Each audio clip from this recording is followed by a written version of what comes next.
can depend on for inspiration and motivation. Soar High doesn't only give news, it inspires you to be the better version of yourself. Don't just fly, soar high. Hello viewers, and thanks for tuning in to this special broadcast edition. This is Dr. Christian Cisse coming to you live from SOAR High TV network, a place where we don't just fly, but soar high. Today marks the 59th independence anniversary of the Republic of Sierra Leone. And on behalf of the crew at SOAR High TV network, we would like to wish the government of the People's Republic of Sierra Leone a happy anniversary. Long live the president and long live the people of the Republic of Sierra Leone. As part of the commemoration of the independence of Sierra Leone, SOAR High TV network has put together a series of programs that are meant for your entertainment, information, education, and reflection of how far the country has come along since its attainment of independence on April 27, 1961. Thank you all for watching, and may God bless us all. Thank you.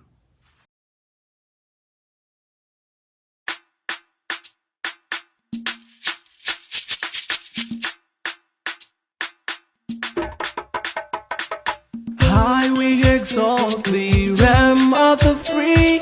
Great is the love we have for thee. Family united, ever we stand, singing thy praise, O native land. We raise up our hearts and our voices on high. The hills and the valleys re-echo our cry.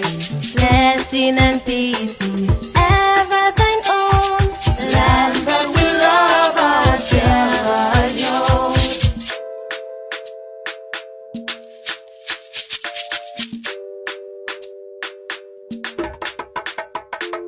One with a faith that wisdom inspires, one with a zeal that never tires. Ever we seek to honor thy name. Ours is the name, God, thine the same. We pray that no harm on thy children may fall, that blessing and peace may descend on us all. So may we serve thee ever alone, land that we love, our Sierra Leone.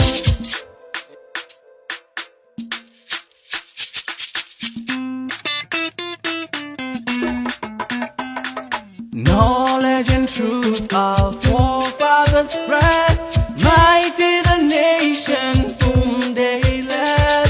Mighty they may be, so may we show for thy good that is ever in thee. We pledge our devotion, our strength and our might, thy cause to defend and to stand for thy right. All that we have been, ever thine own, land that we love, our Sierra Leone.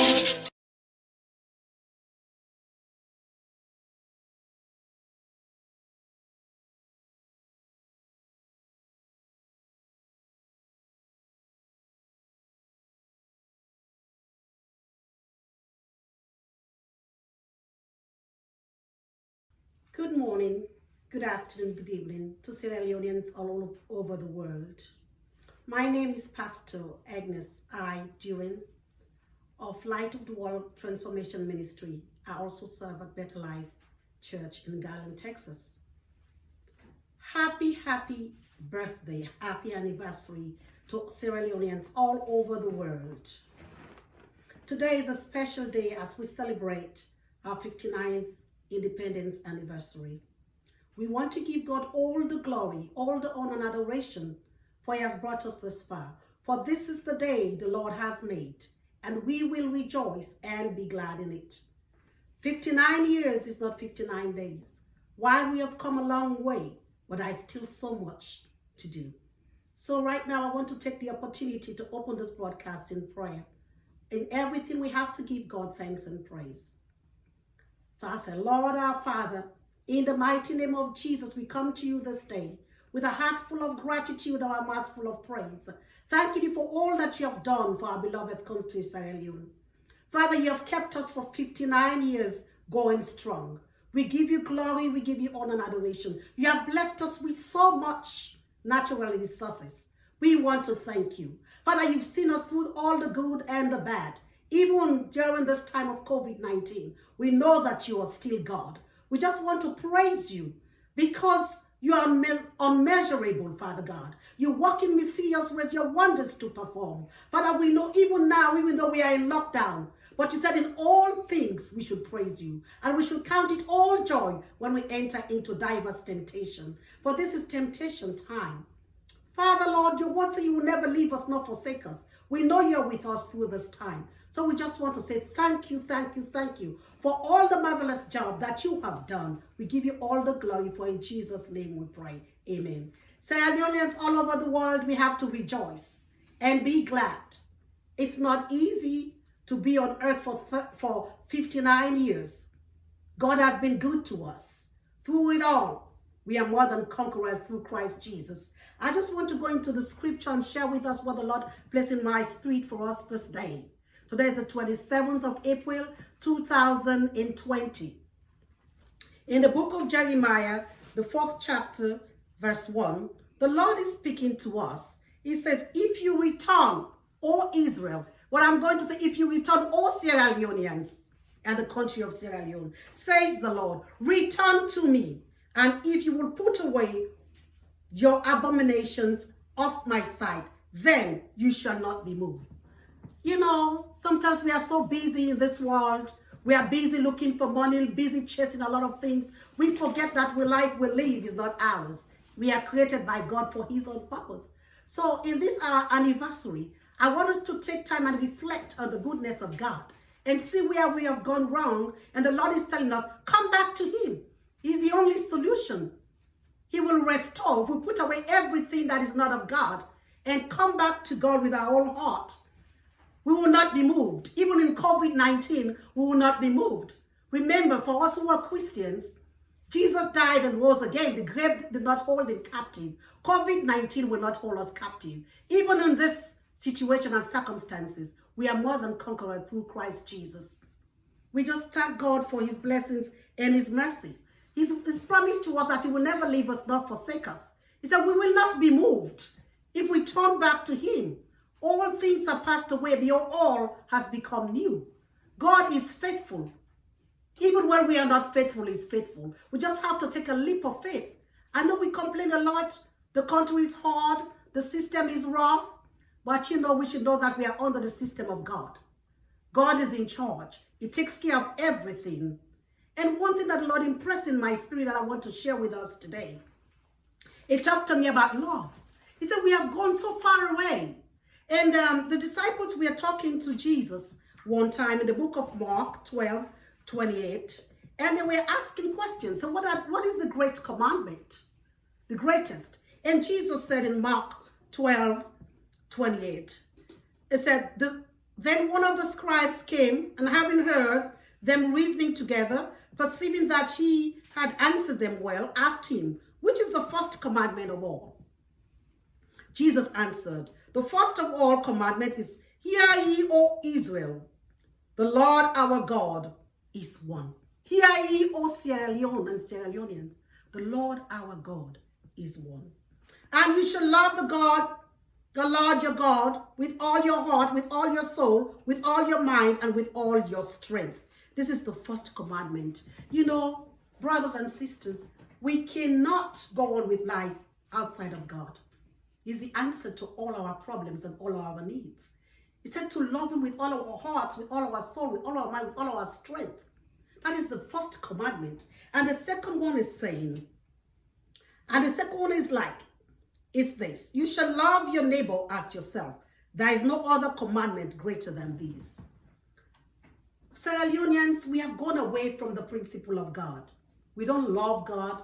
We don't love ourselves. We fight one another. There's so much tribalism going on. There's so much dissension. We need to come back to that foundation. That foundation is Christ. Love, the Bible says, covers a multitude of sin. When you love someone, you're willing to share with that person. We need to come back to the place of love where we embrace each other. It doesn't matter your social class or status. We love one another. We don't envy. We don't strive. Listen to me. We are our own enemies. If we band together, no strangers will come to put division. Nobody will come from outside to steal our natural resources. Our greed has set us apart. Love is a beautiful thing. Love is the greatest gift of all. Let us come together this 59th anniversary of Sierra Leone independence from Britain and celebrate love. First of all, love God with all our hearts, with everything that He has given to us. And we begin to love one another, sharing one another and sharing our ideas. That's how we build a country. That's how we build a nation. We cannot depend on the government alone to do stuff. Government alone cannot do it. We need to come together with our own resources, pulling together in love, prayerfully, loving God, loving one another, so that we can put Sierra Leone again on the map, so we can put Sierra Leone again in the front. We are very intelligent people in Sierra Leone. We are very knowledgeable people in Sierra Leone. But our greed has separated us. Can we come back together on this 59th anniversary and celebrate in a grand style, turning our hearts back to God, loving one another, loving our neighbors as ourselves, and putting Sierra Leone first? When we do so, we'll see great move. Nothing will be able to stop us. Love is a beautiful thing, but we cannot do it by ourselves. One person cannot make a forest. One tree cannot make a forest. We need every one of us to come together as we celebrate. Let us not forget the reason for this celebration, that the reason is God. He created us, and He created Sierra Leone. He beautified and put us there so that we can make good of the natural resources. We can enjoy what He has given to us. Brothers and sisters, I know some of you will say, oh, she's talking because she's in America. You know, it's the same everywhere. It takes hard work. Everywhere you are.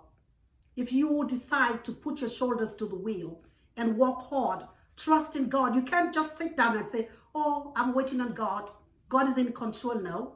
You got to work hard, and God will help you through. The Bible says if a man doesn't work, he should not eat.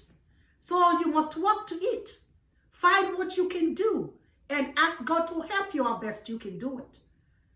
We can come together. I remember when we used to have so much. We export so much diamond, bauxite, rutile, cocoa, cacao, rice. But now we're looking for rice from other countries. I'm employing every one of us Sierra Leoneans. I beg us, please, let's go back to what it used to be like. Let us work hard. It takes hard work, and hard work pays. And in love, turning our attention to God, focusing on Him, and sharing what we have with one another, whether it's knowledge, whether it's wealth, because that's what God wants for us. I want to wish every one of us a happy 59th anniversary. God bless us as we celebrate. You that have much, don't forget your neighbor that doesn't have. And always put God first.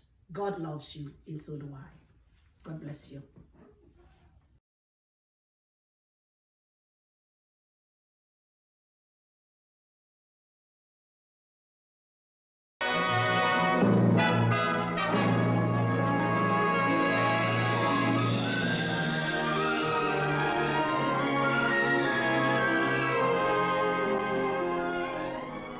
Sierra Leone, the Lion Mountain as the first explorers called it, stands expectant as the Royal Yacht Britannia sails up the estuary to Freetown. Sierra Leone is an independent member of the Commonwealth, and Britannia brings Queen Elizabeth II, their own queen and head of the Commonwealth. The guns of the Royal Sierra Leone Regiment thundered out a salute.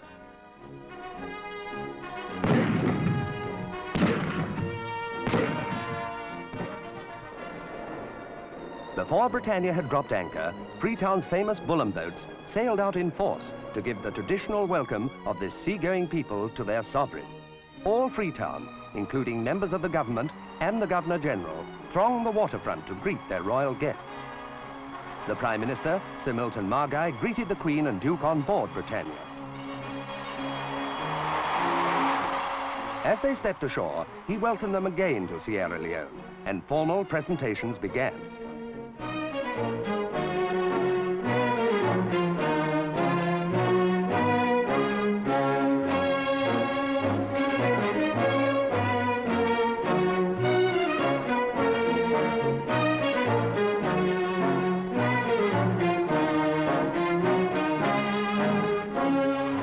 Then, with her personal ensign as Queen of Sierra Leone flying for the first time from her car, Her Majesty with the Duke of Edinburgh drove through the clamorous streets of the capital to Fort Thornton, the Governor-General's residence, where she was to stay during her visit. The Mayor of Freetown received the royal visitors at a brilliant reception in Victoria Park, where they met members of the City Council, the Diplomatic Corps, and leading citizens of the capital. The Mayor presented Her Majesty with a golden key, which, she told him, had unlocked the hearts of the people of Freetown and would, in the future, unlock for her many wonderful memories.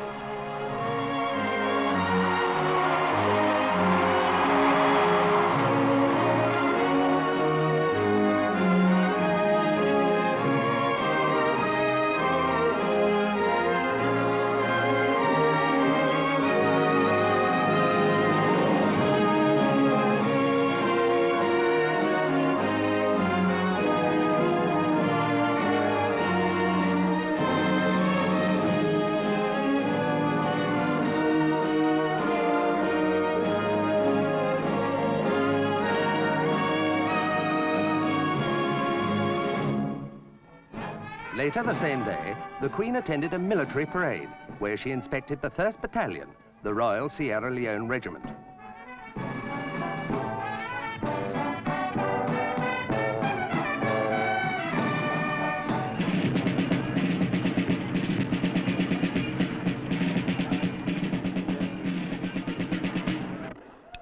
She also presented new colours to the battalion.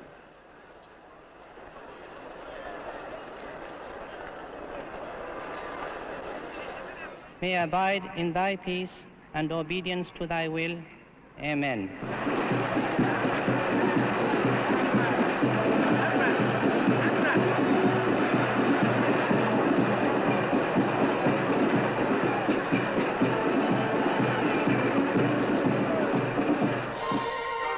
The supply of fresh water to Freetown and its adjacent regions has always been a grave problem. That problem is now near to solution. The Duke of Edinburgh visited the Gooma Valley, where a great dam is being built, financed mainly by the Sierra Leone government and the Colonial Development Corporation. Due to be completed in 1965, it will meet all the freshwater needs of the capital and its neighborhood.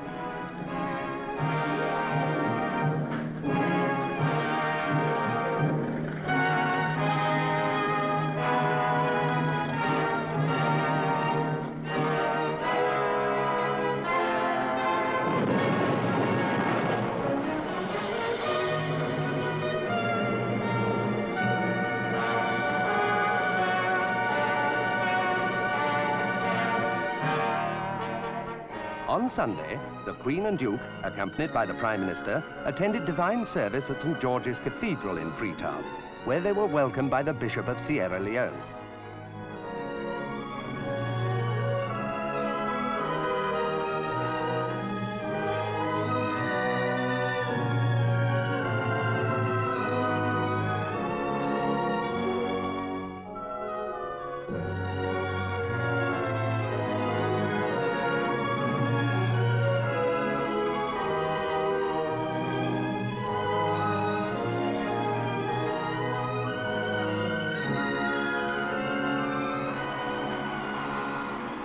But Freetown is not the whole of Sierra Leone, so the Queen and Duke with the Prime Minister travelled to Bow, the capital of the southern province. Bow Hospital is the oldest in the provinces of Sierra Leone and serves a population of 400,000 in the Bow district, as well as the whole of the southern provinces. The pleasure of the royal visit can be seen among both patients and staff.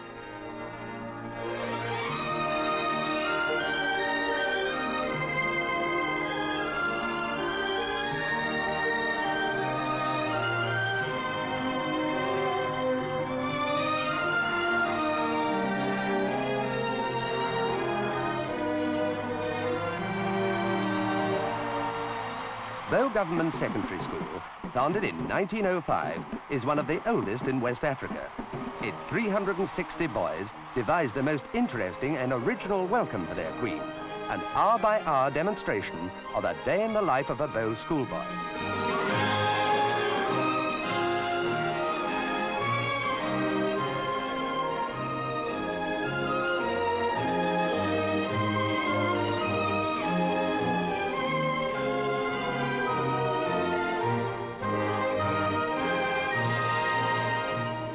Many members of the government and of the civil service are among the school's former pupils.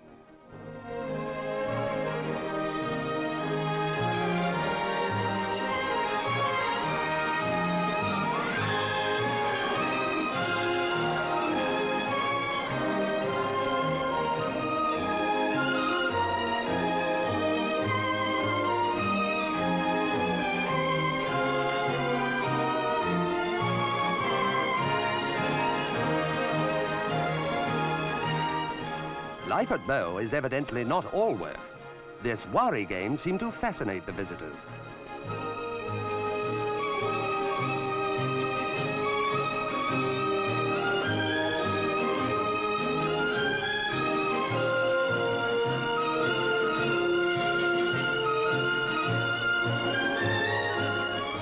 And at last, lights out and the end of a busy day. From the academic quiet to the pomp of a royal durbar. For this occasion, the southern province's paramount chiefs discarded modern forms of transport. Born, as is their right, in hammocks, they file past the Queen, Duke and Prime Minister Margai.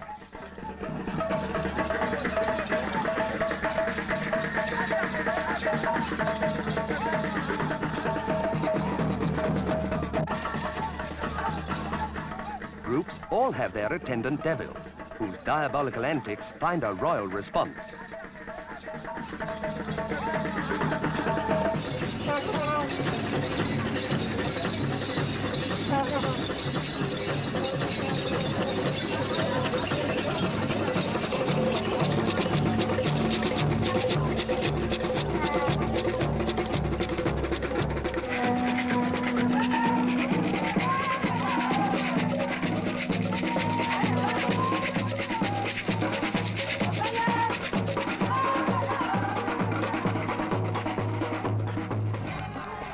Each paramount chief was received by the Queen and presented with a commemorative medal.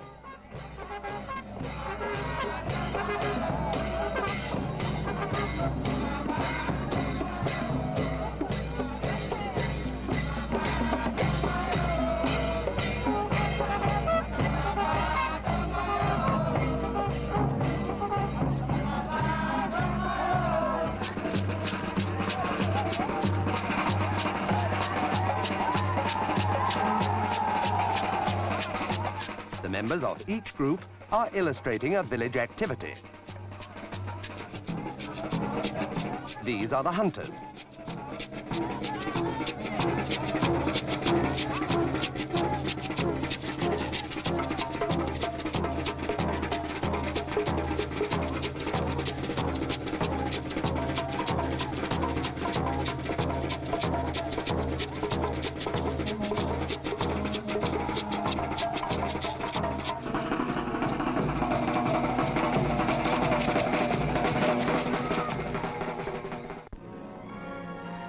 Kenema in the eastern province is celebrated for its agricultural show, started 12 years ago by the Sierra Leone Department of Agriculture.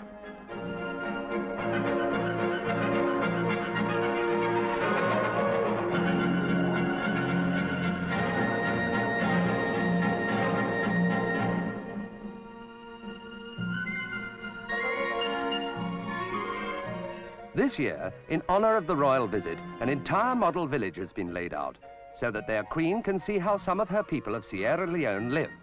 All villages, everywhere, have their moments of relaxation. This is one of them. The object of this game is to flick your opponent's top off the mat.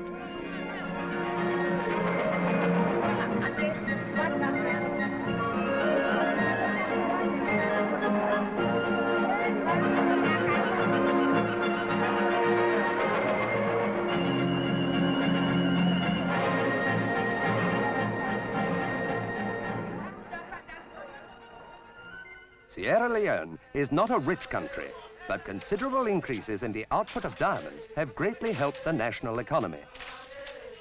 They have recently become Sierra Leone's biggest single export. Alluvial diamond diggings such as these at Hanga are leased to private individuals who sell all their stones to a government agency.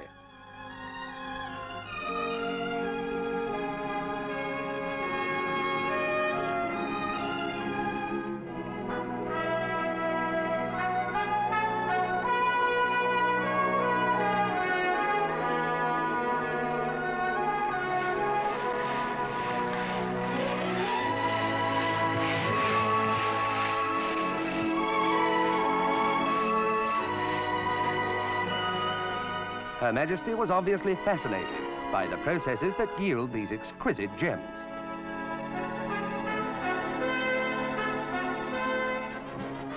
But diamonds are not the only source of revenue. Here, at Marempa, the royal visitors saw Sierra Leone's great iron ore workings.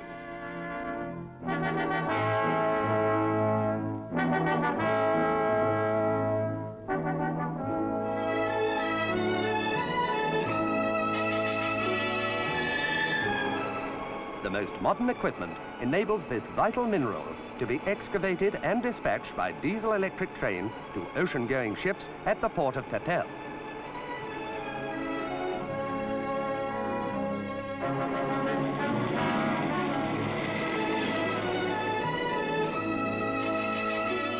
This visit provided yet another opportunity for Her Majesty to meet more of her people of Sierra Leone.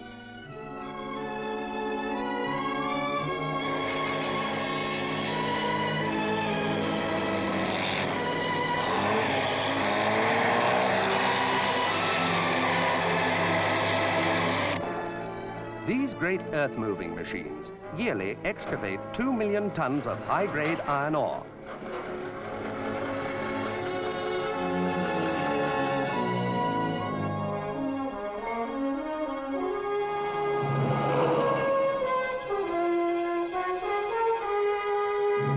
From Marempa to Port Loko in the northern province, paramount chiefs again gather to meet their sovereign, while the dancers of many societies vied with each other to do her honor.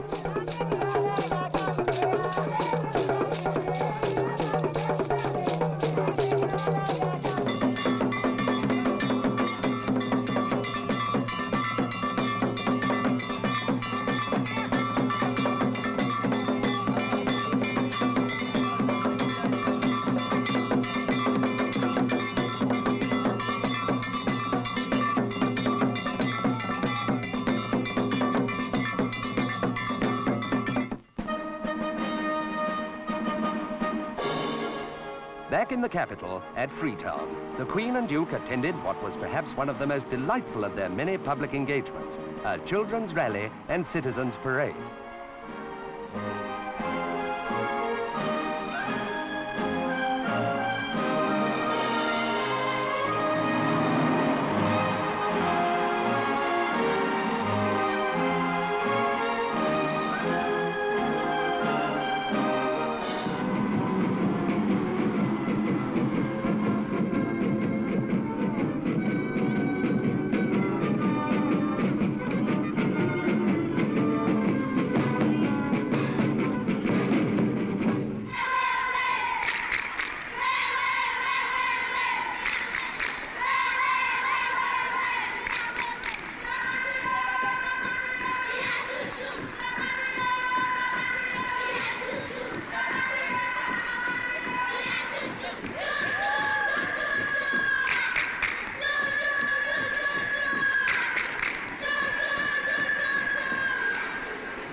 Obvious enthusiasm with which these young people greeted their queen must surely have warmed her heart.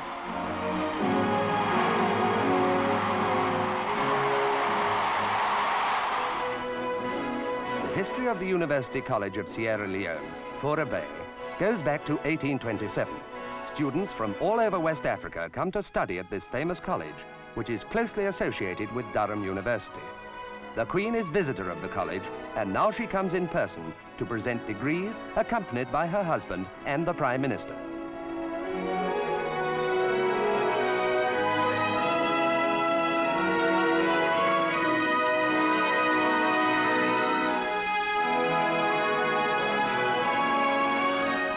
The University College houses 380 students, of which 1/3 are women.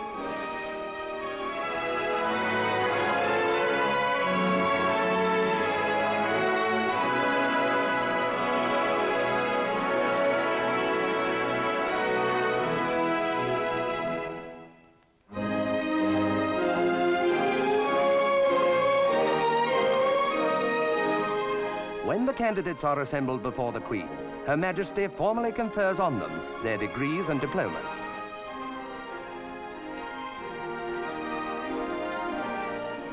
At a state banquet, the Queen, addressing especially the young people of Sierra Leone, paid this moving tribute to their Prime Minister. Sierra Leone can count herself truly fortunate that while gaining her independence, she has found a leader wise, experienced, and devoted to her people.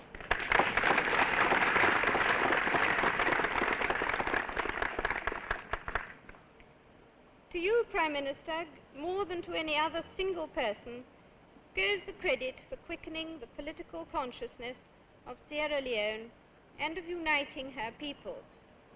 Yours is a record of selfless service and singular achievement, which will always stand as an inspiration to your country. The following day, with age-old ceremonial which emphasized the links between Parliament at Westminster and this vigorous new member of the Commonwealth, Her Majesty visited the House of Representatives when she received a loyal address.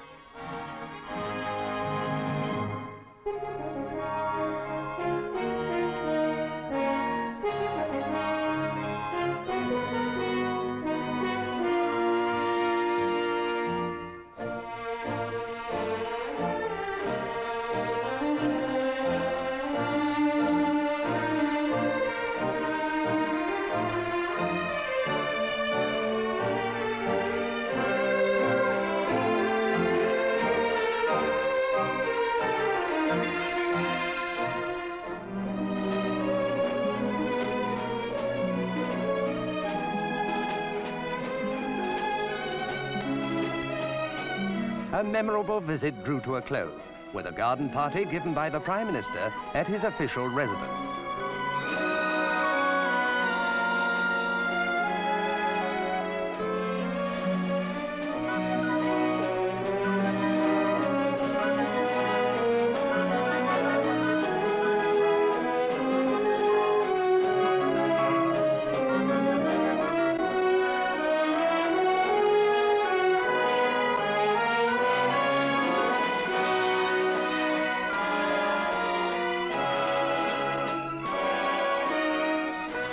And now, as Britannia waits at the Queen Elizabeth II Quay, the Queen and the Duke of Edinburgh take their leave of this happy, friendly land. But first, Sir Milton Mackay makes his farewell gifts.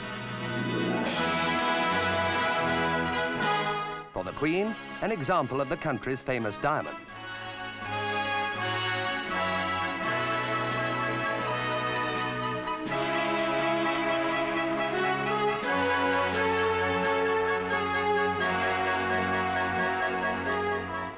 Duke, a gift of a boa constrictor, which will soon be presented to the London Zoological Society, of which he is president.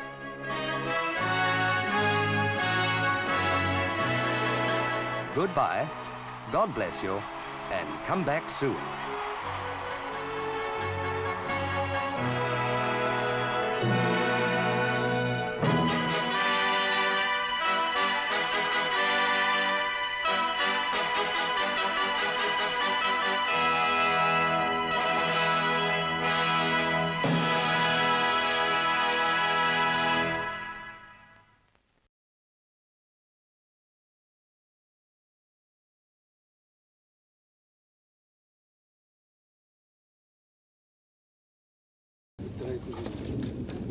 South African Neil Ellis calls it his office.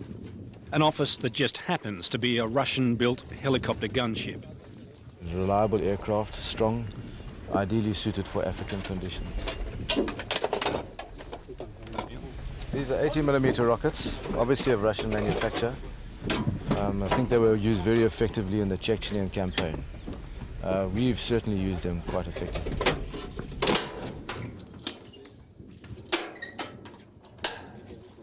He's fought in Angola, Zaire, Bosnia, and now Sierra Leone, working for the big names in freelance soldiering, executive outcomes and sandline. To the outside world, he's a mercenary.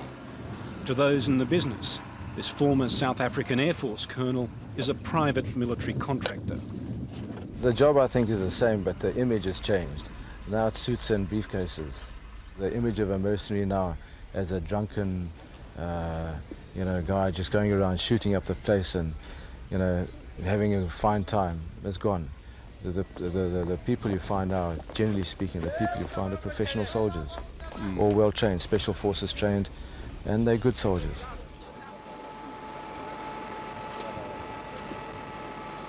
He recruits from around the world. The mechanics are Ethiopian. Fijian Fred, the door gunner, is ex-British SAS. And there's Christophe, an enigmatic Frenchman who insists he's here on holidays.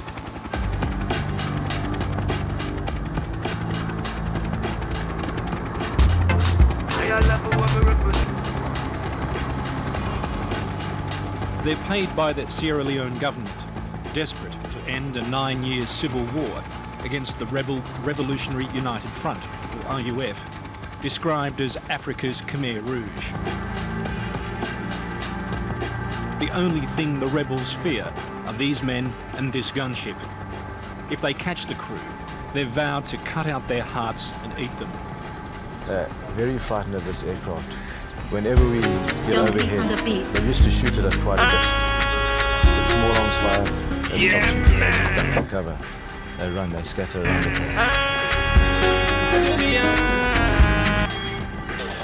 Today's combat mission, a surprise counterattack on rebels who this morning overran government troops in this village. This village is attacked. This is where our Australian troops have been attacked. They've been pushed back. Okay, these rebels are not very nearby. Because you see, this is our attack after this morning. Look at the ship line around and all the houses building. Don't leap on the beats. The RUF lie hidden under the trees. If they move, they'll be spotted and killed. It's that simple. I see them fire. I see them. I'm not sure whether it's civilians or not. So there's not supposed to be any civilians here. It's all supposed to be rebel area. And this is where they're supposed to be staying.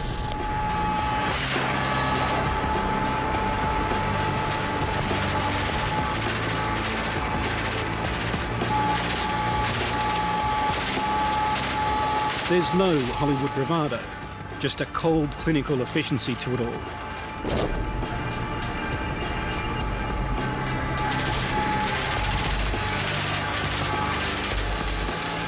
A United Nations convention bans the use of mercenaries. Yet they've come to the rescue of embattled UN peacekeepers here on more than one occasion. To many people, this is a morally reprehensible vocation. But in Sierra Leone and many other parts of Africa, there's no peace to keep, and the UN is powerless to stop the bloodshed.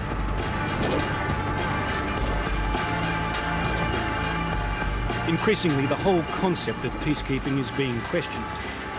Now there are calls for the UN to privatise, to hire these men to do the dirty job of enforcing peace.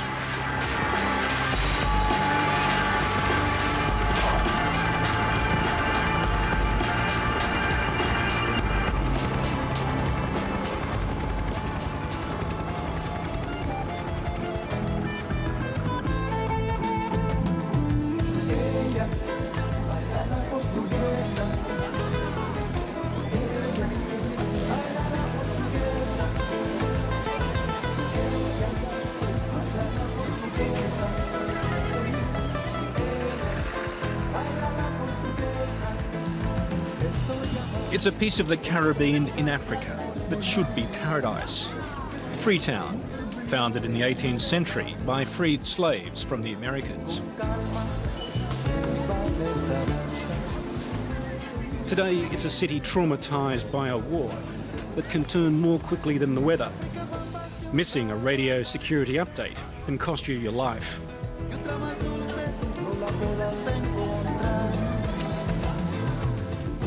Santana drifts across town with the monsoonal rain, the signature tune for an Englishman who has made Sierra Leone his home. This Security Talk will come to you from Radio Democracy FM 98.1D. Graham. Graham McKinley, the former British Defence Attaché here, has lived in Freetown for 10 years. On his weekly radio show, he says he tells it like it is. And they should protect the civilian population, respect human rights. So, IUF, the game is up. Come back on side, please, and let's have some peace in this beautiful country. He says the war is about one issue: rebel attempts to control the country's vast supply of diamonds. These people have nothing, and they believe that by a little handful of diamonds is going to enrich their lives. And it has enriched a lot of people, but it's an extraordinary pervasive corruption. It's difficult to explain just how the diamond is the cause of all of this, but it is the diamond, and it's nothing else.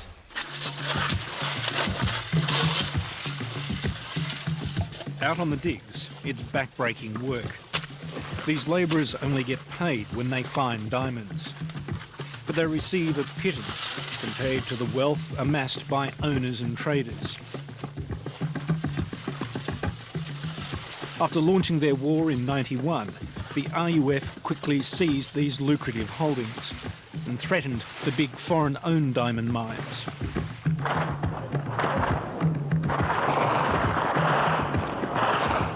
Nine years of anarchy and terror followed. The nation destroyed by war and the ever-changing political alliances that confounded first a Nigerian-led West African intervention force, then the peacekeepers of the United Nations. The only success story amid the wreckage of military failure, a group of foreign mercenaries hired by the government in '95.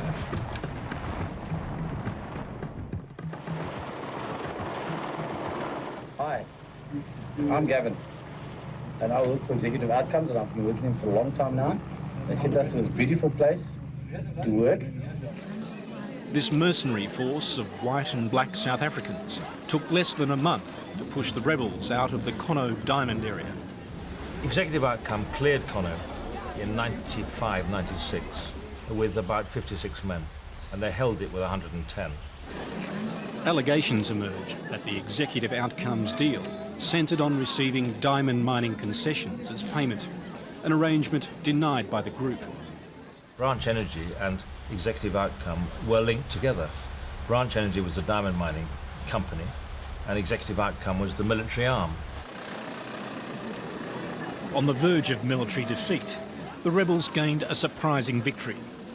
Playing on international concerns over the morality of the mercenary diamond deal, they signed a peace agreement on the condition that Executive Outcomes would leave the country.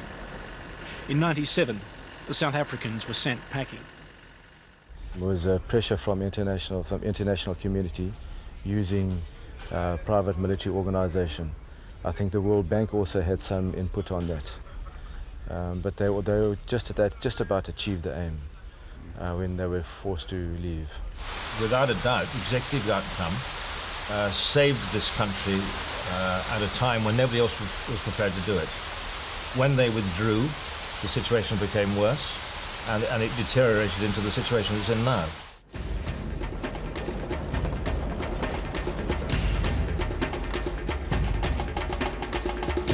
The insanity reached an all-time low in January last year, when the rebels briefly seized Freetown, slaughtering 6,000 people.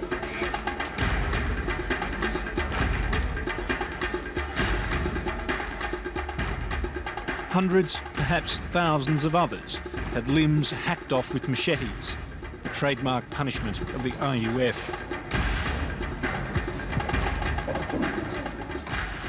Out of the chaos, the United Nations brokered another peace deal that incredibly placed RUF leader Fode Sanko in the government as Minister for Mines.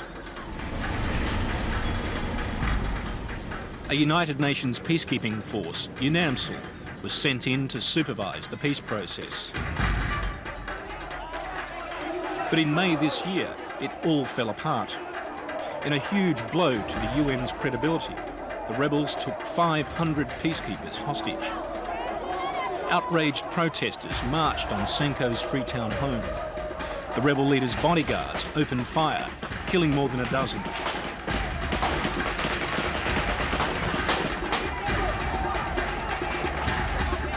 The people of this country, Sierra Leone, they have been crying for war. And their cry was answered by God Almighty. Sanko was later arrested, and the rebels were reportedly at the gates of the city once more.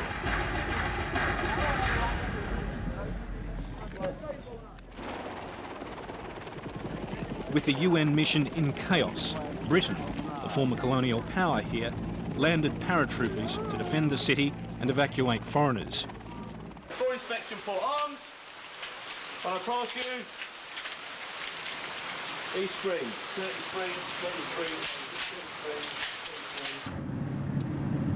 They stayed for nearly 2 months until a shaken UN could call in reinforcements. I think the failure of UNAMSL at the start of this operation really put the frighteners on the United Nations, if you like, made them realise that they've got to do something serious.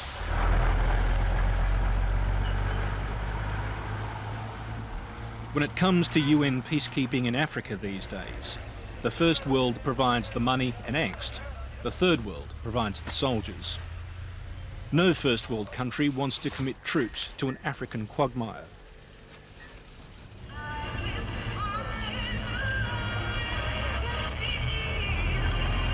The result in Sierra Leone, 13,000 poorly trained, poorly equipped peacekeepers from Africa and the subcontinent, many of whom refuse to obey orders.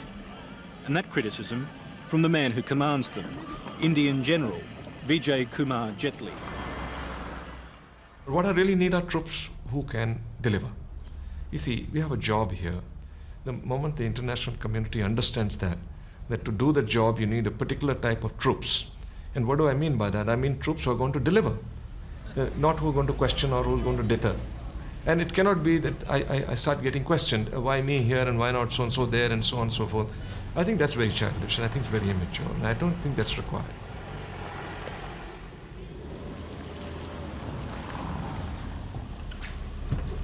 The UNAMSL commander wears a relieved look these days. In a rare victory for the UN, his troops have just rescued the last of the peacekeepers taken hostage back in May. Stung by constant criticism of his command, he takes the extraordinary step of publicly airing his doubts over the entire concept of UN peacekeeping. I think there is time to take a stock of the manner in which we conduct peacekeeping operations.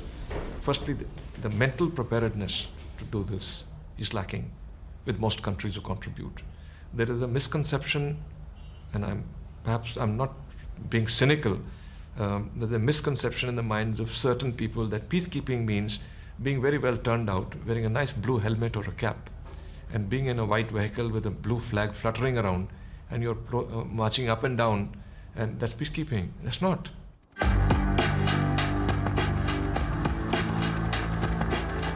This nice, neat UN world doesn't extend beyond Freetown.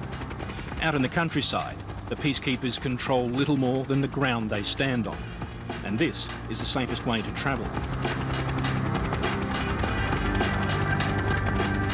We're in the belly of the beast for a ride in the world's biggest helicopter to Daru, the UN's most remote outpost, just 20 kilometres from the border with Liberia.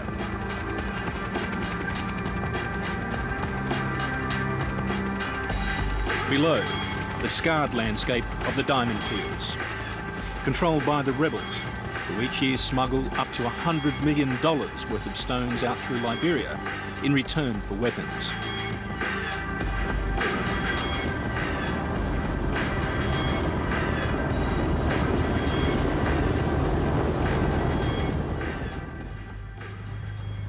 White UN vehicles now camouflaged, the 800 Indian UN troops at Daru have abandoned any pretense of peacekeeping. Just days earlier, these men rescued 230 colleagues held hostage, fought an 80-kilometre running battle with the RUF all the way back to this base. Beyond lies the jungle, which belongs to increasing numbers of rebels. On the eastern side, they're as close as about 2 kilometers. Yeah. And on the western side, that's behind us, about 3 to 4 kilometers away.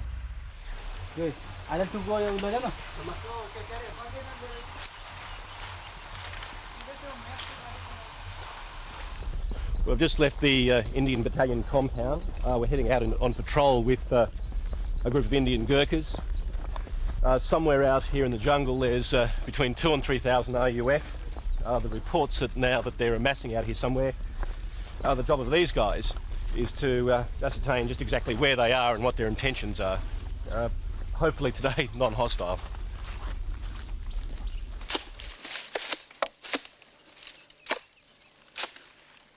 The Gurkhas, though few in number, are the best troops in the UN contingent. Fresh from fighting insurgents in Indian Kashmir, they know only too well how vulnerable they are out here, with the rebels indistinguishable from local people.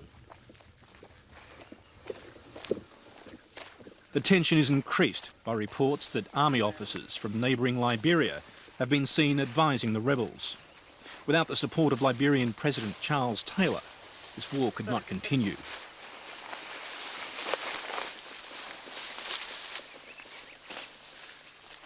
The patrol moves to within a kilometre of the RUF positions, and still no sign of the rebels.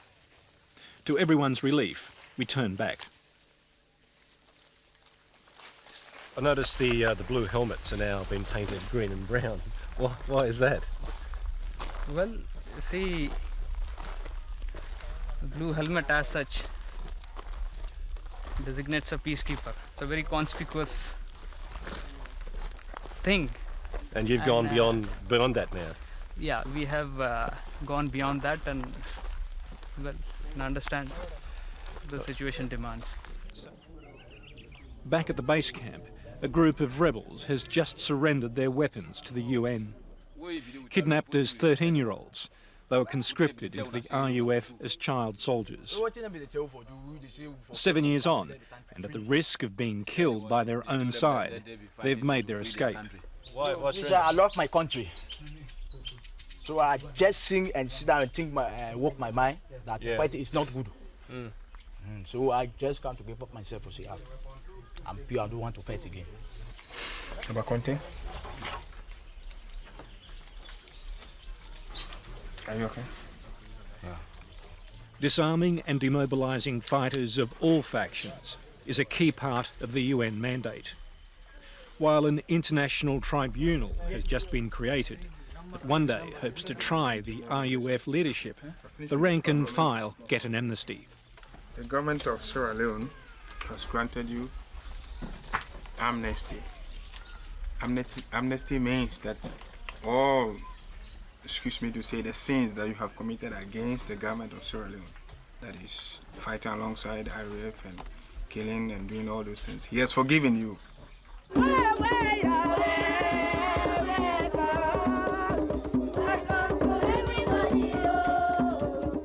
They'll join hundreds of other surrendered rebels, renegade soldiers and their families who form a welcoming committee for us at the gates of the demobilisation camp. All say they're sick of fighting, but many still support the RUF.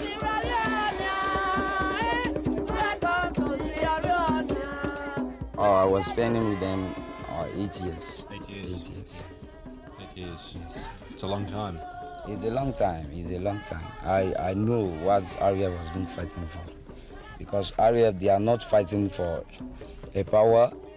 Also was not looking for money, but we're looking for our liberation, our freedom.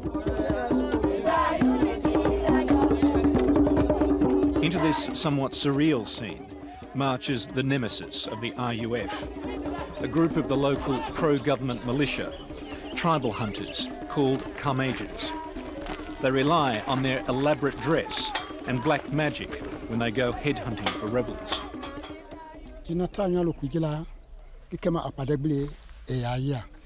The one also he has on the hand, if he shows it to any type of weapon, obviously that weapon will not fire any longer. Has he seen this work? No. Has he actually seen it work? Be able to many times, because it is the dressing he takes to go to the bush to fight. A knife like this is easy to cut their heads off. First of all, he will shout at his enemy, then he falls down, then he becomes weak. Then you cut his head off? Yes.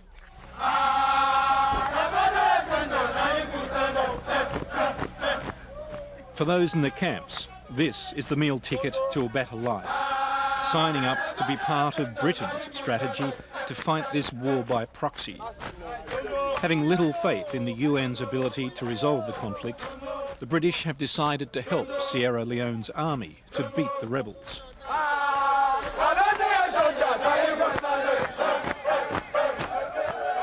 A British Army training team is turning out 1,000 new recruits every 6 weeks.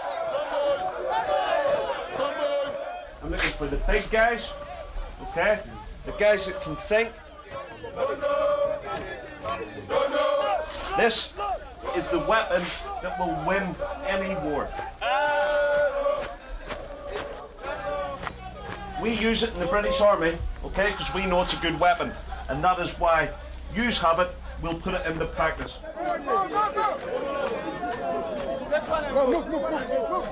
Only those with previous combat experience need apply, and it doesn't really matter which side they fought for. Would you recruit a soldier, as some have done, turned renegade or have joined the RUF, then surrendered and come in? We wouldn't have a problem with that because the end product is the same. When we screen people, the necessary criteria is their military experience. Where they gain that experience is not relevant, because what we turn them into is exactly the same as the man standing next to him and the man standing next to him. They are accountable, well-trained soldiers that will remain loyal to the government because the government is correctly supporting him.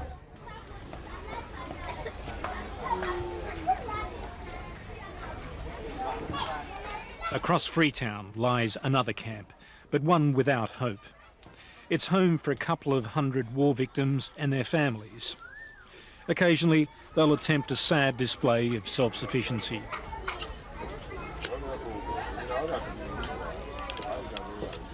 Contrary to popular belief, 60% of the amputees in this camp were attacked by machete-wielding soldiers, not rebels. In this war, large numbers of soldiers have deserted, joining the rebels or forming a third renegade force that often matches the RUF in the brutality stakes. One of the common traits within this war has been the trait of betrayal. You know, the civilians have been betrayed by their armies again and again and again, who instead of protecting them, end up abusing them, extorting from them, seeing them as a means of enriching themselves. Human Rights Watch fears the cycle of violence is set to continue, as some of the most notorious offenders from the Sierra Leone Army, or SLA, have already been recruited into the British training program.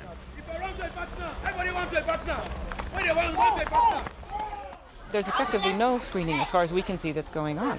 And you're going, you know, I'm already hearing cases. Just the other day I heard of a case of an SLA lieutenant who was involved in an extortion ring. And there's another suspected case of SLAs looting villages. So, you know, you see some of the same behaviors as the rebels within the new Sierra Leone Army who are supposed to be protecting the civilians. Don't do that! You hear? Stop!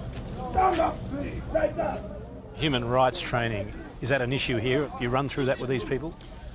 We have found that the law of armed conflict lectures, concentrating on the how one deals with prisoners, how one deals with civilians, and how one deals with casualties, is a very well received lecture.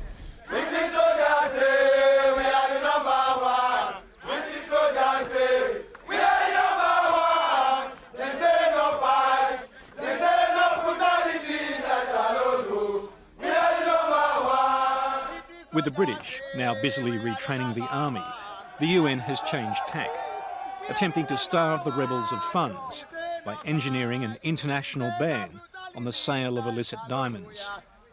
But Graham McKinley says the war will not end until the rebel-held diamond fields are retaken.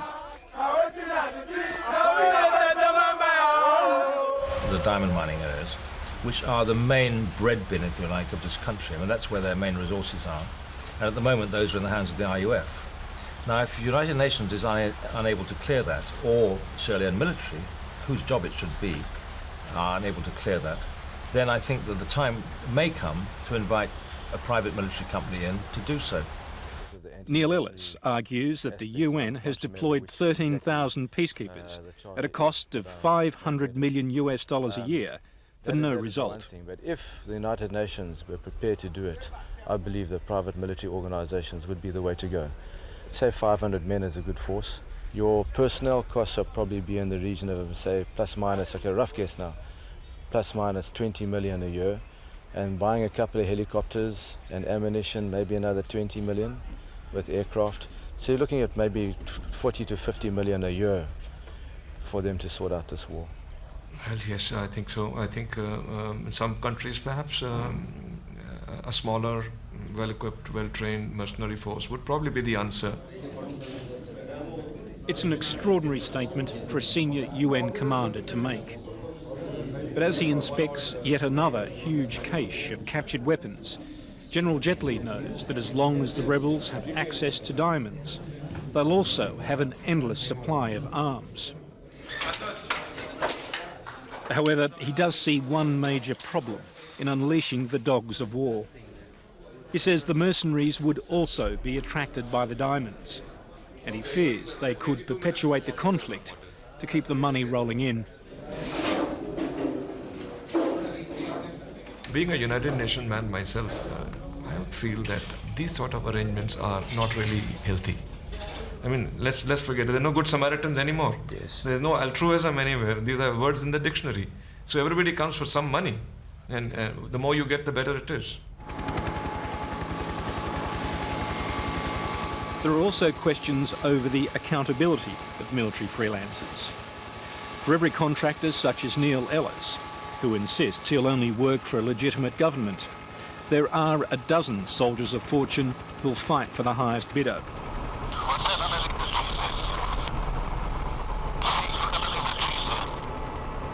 Down there somewhere, training the rebels, are Ukrainians, Israelis, even one or two of Ellis's old comrades from South Africa. Okay, Jeffrey, I'm rolling on for the first strike. It'll be the last row of buildings along this road as we'll see when I roll out. And on the ground, there are allegations that soldiers for hire disregard civilian casualties, that attacks by this gunship are often indiscriminate. We're realistic in terms of accepting that, unfortunately, there are going to be civilian casualties within military installations or close by it. That's part of the reality of war. But what we have a problem with is when they target and rocket public places where there's a high concentration of civilians. And this is what has been happening. How do you identify a target? What is a target for you when you're on patrol? Normally a vehicle. If there are vehicles in enemy areas that we know it's predominantly area where we have strongholds, we go to those areas. Vehicles are targets, and also, of course, people. You know, if you see RUF, you can tell the difference between a rebel and a civilian. You get the feel, so you can tell the difference. And normally, rebels are carrying guns. Civilians won't be carrying a gun. If a civilian's carrying a gun, he's a rebel. So he's a target.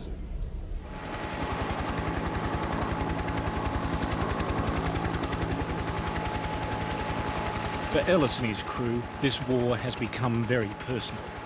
They've stuck it out for 5 years, kept fighting when nearly everyone else had fled. At one point, without an employer, they weren't even paid for a year. Now flying for the Sierra Leone Army, Ellis has the discreet support of the British, who've placed an Air Force liaison officer on his team and make sure his paychecks keep coming. I enjoy the job. And obviously we're earning some money to keep ourselves going. But the other point is I want to stay here. I like this country. Yeah. And the people are nice. And I believe there's a lot of potential here. So, you know, I'm intending to make this my country, where I'm going to stay, where I'm going to retire. You don't put our Ulan back. This is another reason he keeps flying. Mamuna is 3 years old. 18 months ago, a drug-crazed rebel hacked off her arm. A random attack to instill terror in the local community. People continue to be butchered or mutilated every day because the international community has been unable to stop a murderous rebel. Certainly something has to be done, because if the past is any indication of what the cost in human life and the cost of suffering of the civilian population in this country, any continued rebel activity is just going to contribute to this vast pain that the Sierra Leoneans are suffering.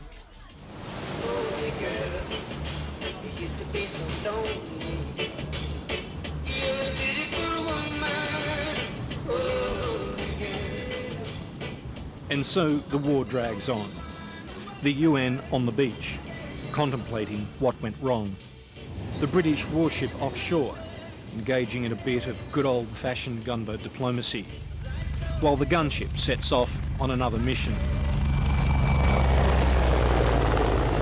Mercenaries or military contractors, it doesn't really matter what they're called.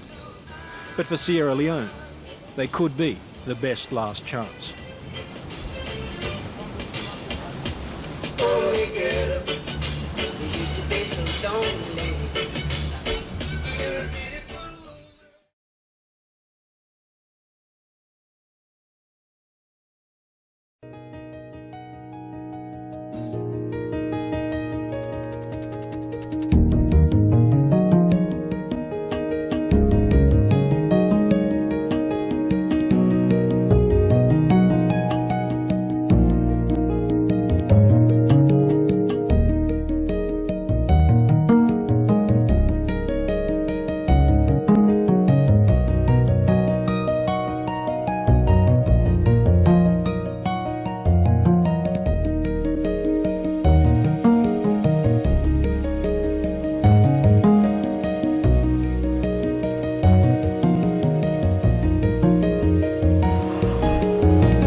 Inspector, it's high time this is called off.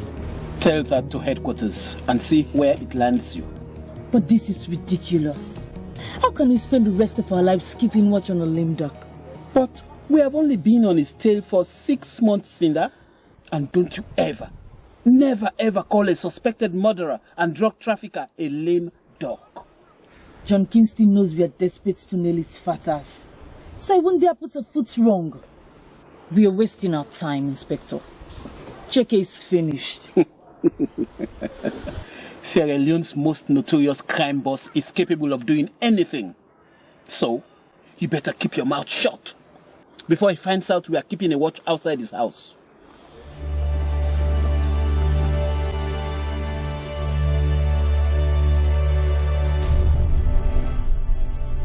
Damn cops! Don't they have anything better to do? They are probably bent on sending you to an early retirement. Then the bastards are in for a root shock. Because I am going to pull a fast one right in front of their very noses. So what is this going to be, boss? A bank roll-up or a raid on a gas station? No, Ashanti, my beauty. With the entire police force behind us, that would be a very dangerous risk to take at the moment. So what do you have in mind, boss? That's a good question, Cobra. I am thinking of becoming a boxing promoter. And from the perspective of the police, that would be as legal as running a coffee shop down Garrison Street.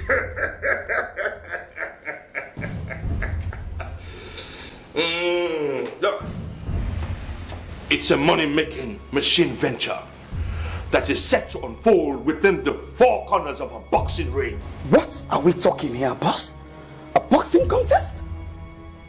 Rambo. Yes, Rambo. A goddamn boxing contest.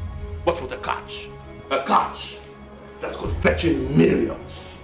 And that is, if you guys are ready to put up a little show of force. Are you with me? Yes, we are ready for anything, boss. Well, guys, get ready for the biggest boxing scam in Mama Africa. And this is how we are going to run things.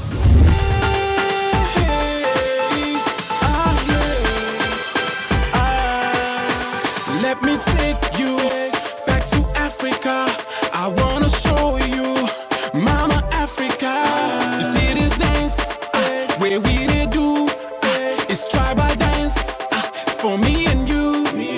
Where you from? I'm Ghana. Teach me how to Zonto. Where you from? I'm from Gambia. Teach me how to Ndaga. Where you from? I'm from Niger. Teach me how to Bakuru. Where I'm from Salo. Teach you how to dance like me go. You dey dance like Congo.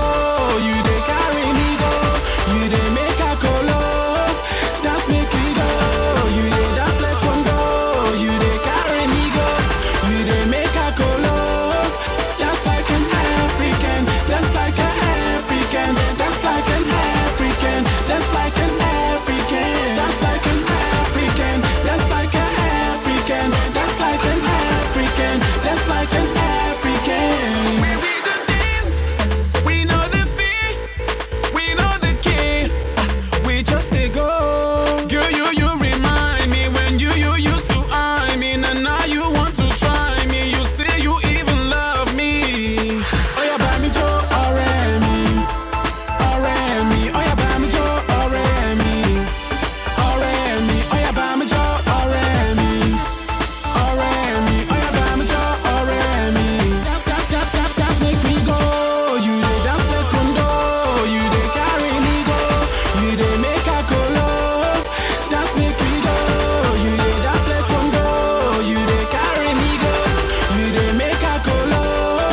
Dance like an African. Dance like an African. Dance like an African. Dance like an African. Dance like an African. Dance like an African. Dance like an African. Dance like an African.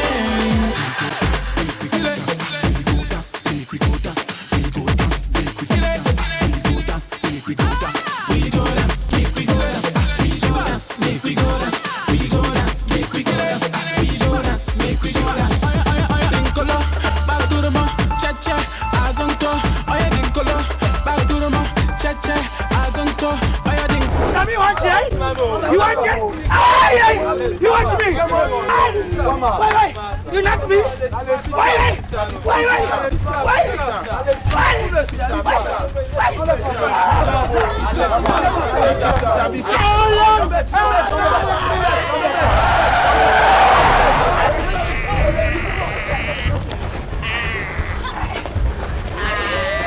Why?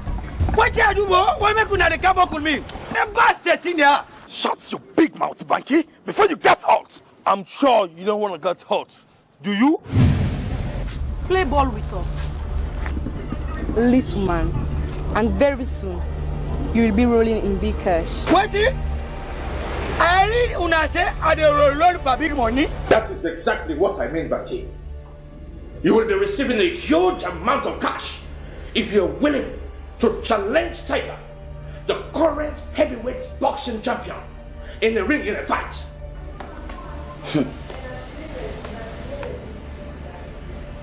Bossman,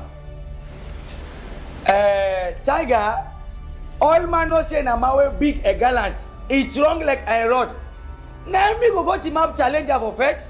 I know be the ever dream that thing a day. I like you pack 140 feet container. You give me right now money. I know the challenge. That is where you're wrong. For a huge stash of cash, Tiger is willing to get into the ring with you. All you have to do is to get into the ring and just keep punching him like a goddamn punching bag till he drops dead.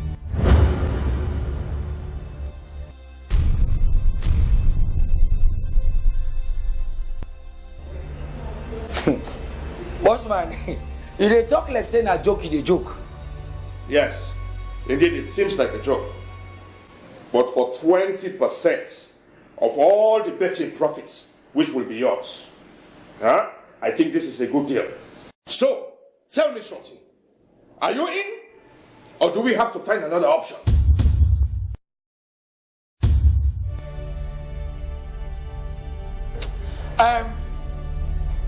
I go take the chance for fetch Tiger. But I will get strong guarantee even for make a fetch him. What type of guarantee? What type of guarantee?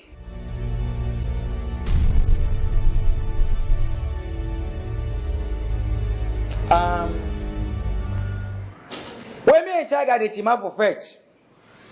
For any one bang where Tiger bang me, I feel like inside my body, I forget compensation of 1,500,000 euros. By Ionsia, where him forget for count to me. All right, okay. You are a very smart boy. You are a very smart boy. But not a word of this to the cops. Otherwise, I will kill you myself. Boss man, nobody near nobody's. Who shall for better? Nobody never understand. Take him away and get me Tiger. Inspector, I'm damned if that's not Banky. What was he doing in JK's house? Sleeping with the big man? JK has a penchant for voluptuous, well-rounded ladies. Not a street hustler who is a few inches above a pint. Then let's follow the car. I'm beginning to smell something fishy. We are following orders, Finda. We stick with JK. Inspector.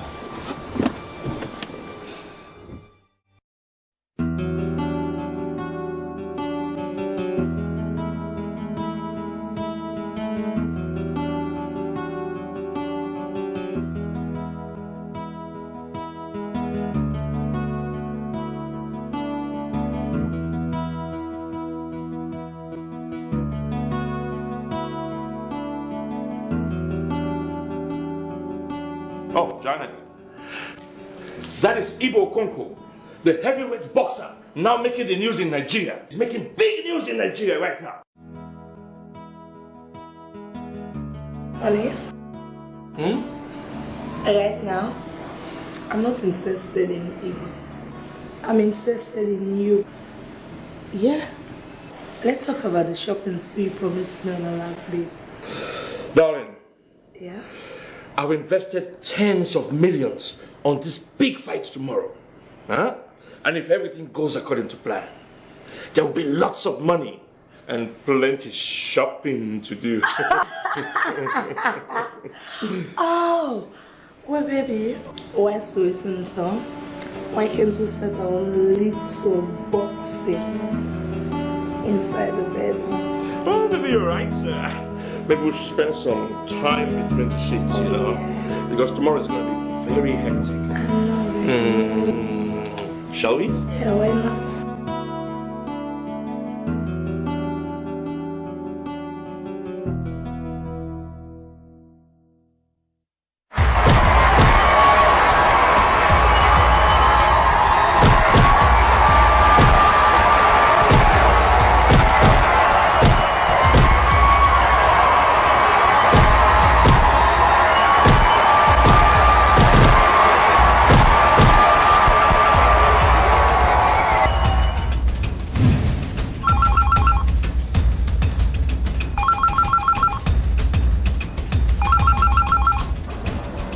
Hello? Sir? Yes, sir. We're still on his tail, sir. What? But, sir, we're right at it. Yes. Okay. All right, sir. Okay, sir. That's all right, sir. Okay. Okay, read. Thank you, sir. You finally got your wish. Headquarters has just called off the watch on Jake. I'm not surprised. By all indication, JK's new role as a boxing promoter is quite legal. But you saw what happened yesterday. Unbelievable. Indeed. What a shame. Tiger going down in the first round. Oh my God. Tiger is a huge disappointment to his boxing fans. Good for JK. The big man bet a fortune on a dwarf against the reigning champ. By the way, what do you think drove him to do a thing like that? That is the 1 billion leons question I keep asking myself. Now, to your health, Frankie. Congratulations. You did very well. Watch mine. This is small no more you see. When you see you don't hire me so for any pet. Left by no more. Me not rich fighter. I the conquer. Have a cigar. Let me write it for you.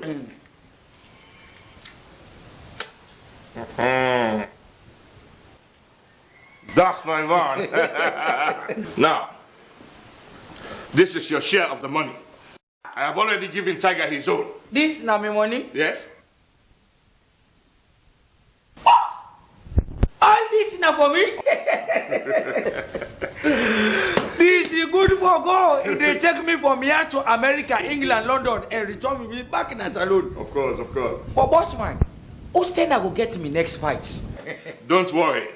Your next fight is being planned as we speak. And it is going to be against the heavyweight champion of Nigeria, Ibu Okonkwa. Let me take you back to Africa. I wanna show you Mama Africa. You see this dance where we they do it's tribal dance. It's for me and you. Where you from? I'm gonna teach me how to Zonto. Where you from? I'm Gambia. Teach me how to Ndaga. Where you from? I'm from Niger. Teach me how to back to the man. I'm from Salo. Teach you how to just let me go. You dey dance like Kondo. You dey carry me go. You dey make a colo. Dance make me go. You dey dance like Kondo. You dey carry me go. You dey make a colo. Dance like an African. Dance like an African. Dance like an African. Dance like an African. Dance like an African. Dance like an African. Dance like an African. Dance like an African. When we do this, we know the fee, we know the key. We just they go. Girl, you remind me when you used to eye me, and now you want to try me. You say you even love me. Oh yeah, buy me Joe, Remy. Oh yeah, buy me Joe, Remy. Oh yeah, buy me Joe, Remy. Oh yeah, buy me Joe. Where is this place? Guest house. Guest house. I thought you people said you made a reservation for me in the hotel. Why here? JK decided to change his mind about the hotel because there are too many fans out there desperate for autographs. Let me tell you what, next I'm coming to Sierra Leone to make a fight. Make sure you have police protection escorting me from the airport to the hotel and not guest house. Otherwise I'll fly back to my country. Anyway, I'm sorry if I hurt you, but that is me. I'm somebody, I love privacy so much. And I love publicity. I also love beautiful things, beautiful girls.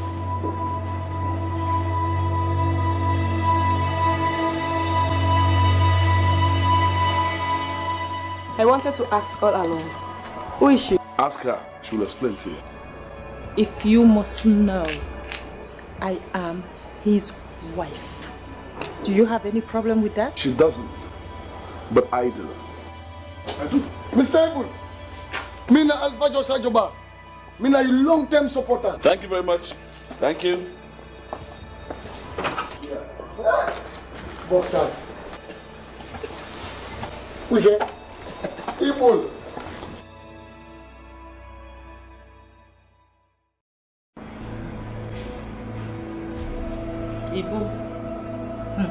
Ibu, you are telling me now you have a problem with me being your wife. I have a problem with your problem because I don't know why you're following me up and down, here and there. Huh? Are you my bodyguard? No, I'm not your bodyguard. I'm your wife. And I can follow you anywhere I choose to go, Ibu. Sierra Leone will be no exception. So, why did you kick against my coming here to fight?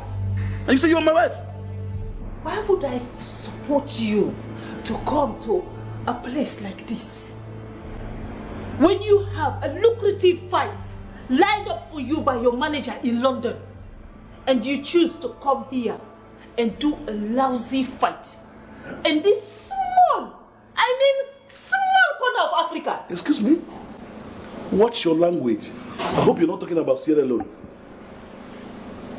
If it will interest you to know that I have come to face the champion of Sierra Leone. Do you understand me?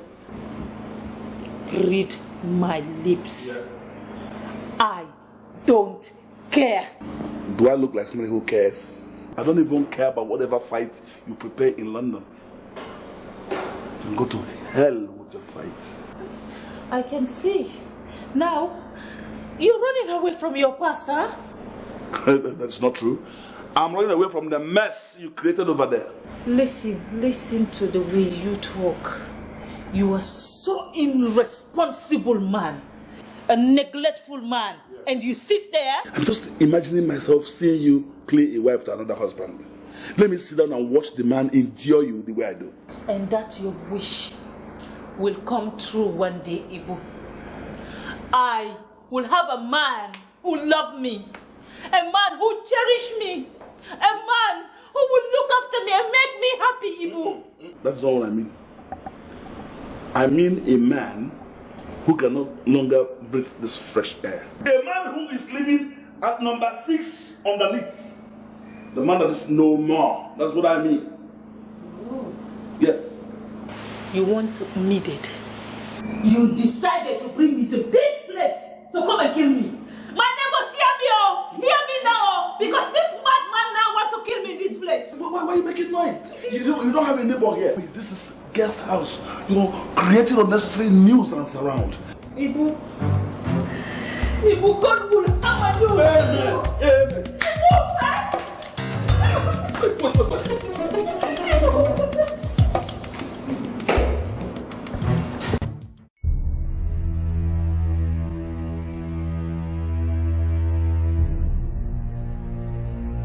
What are you suggesting? Yeah? You mean you spend such huge amount of money to bring me from Nigeria only to come and lose the fight to a mere dwarf? Don't get yourself worked up, Ibo. For your cooperation, you will be receiving a large sum of money. I came here with 2 reasons. 2 good reasons. One is to win a fight, a boxing fight inside the ring. Number 2 is that I'm not ready to be part of your boxing fighting scam. I am not asking you to be part of my scam. All I am asking you is to get into a ring and lose a fight for which you will be paid a whopping amount of money. Guys, I know you are aware that Sierra Leone is a very beautiful country. Very well. To all of you.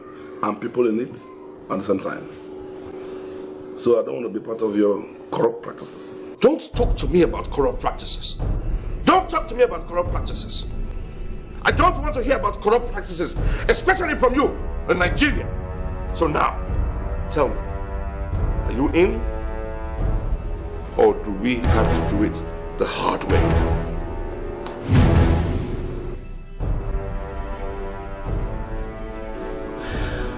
What will happen if I say no? No, tell me, are you going to kill me?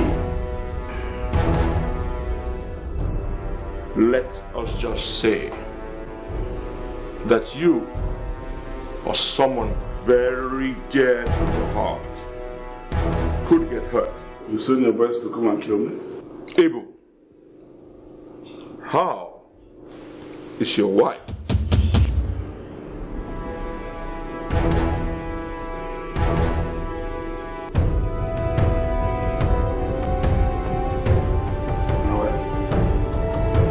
Yeah, so what? Are you gonna kill her?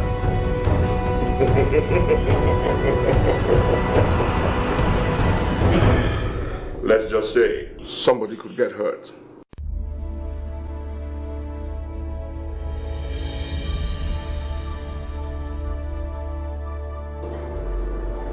Okay.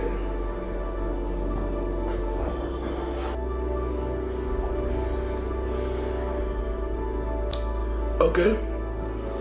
I'm in. That's my man. That's my man. You'll be paid handsomely, and you'll soon be going back to Lagos a very rich man. I said a punch from that idiot. I'm on the floor for you. That's my boy. Now please, get me some drinks. Let us drink to the honor of my favorite heavyweight boxing champion, Ibu Okonkwo. I wish you know how I feel. Don't worry. You'll soon be smiling to the back.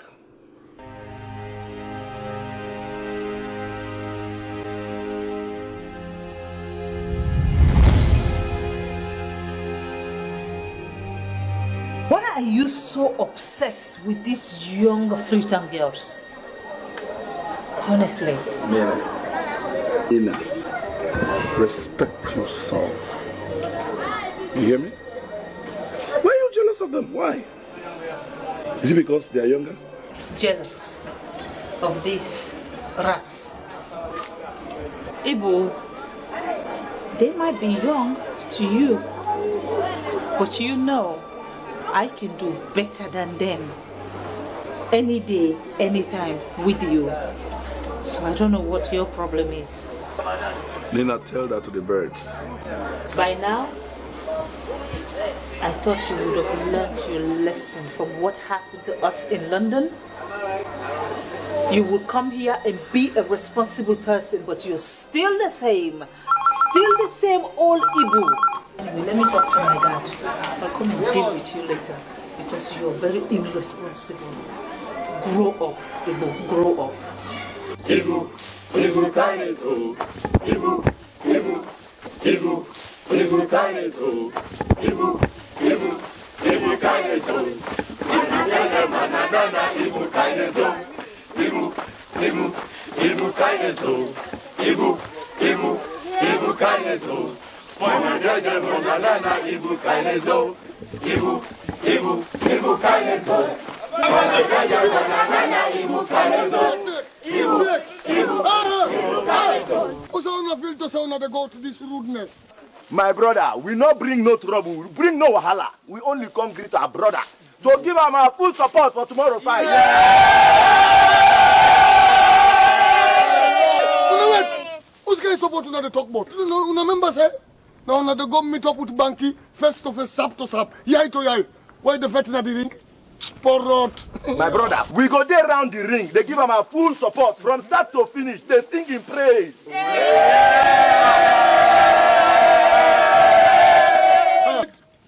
Una wait to Maras. Mr. Ibus in the sleep. What him up the talk to na police. Ibu kindness, oh. Ibu, Ibu,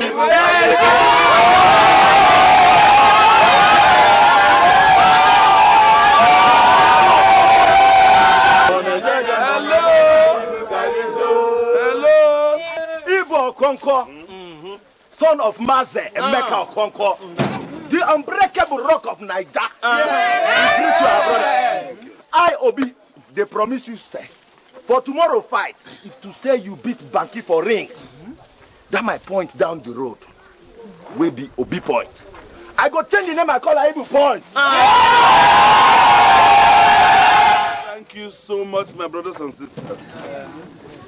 You have demonstrated a good love for me, for the support, and I promise you tomorrow.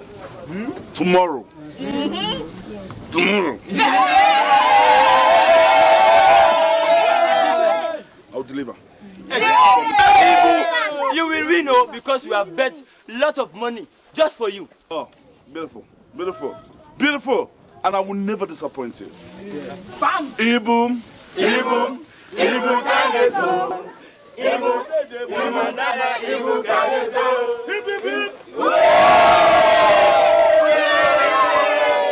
You will win.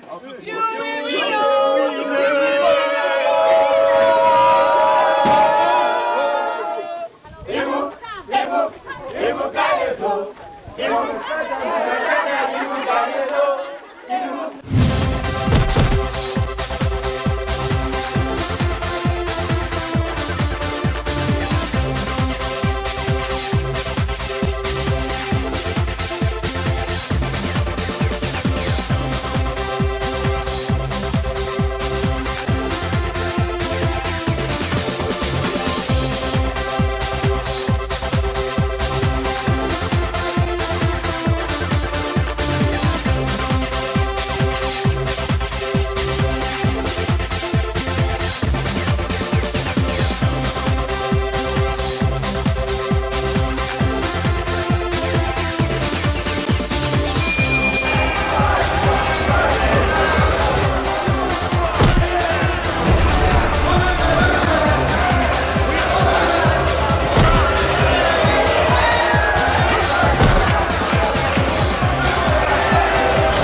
I promised my fans it's going to be a victory.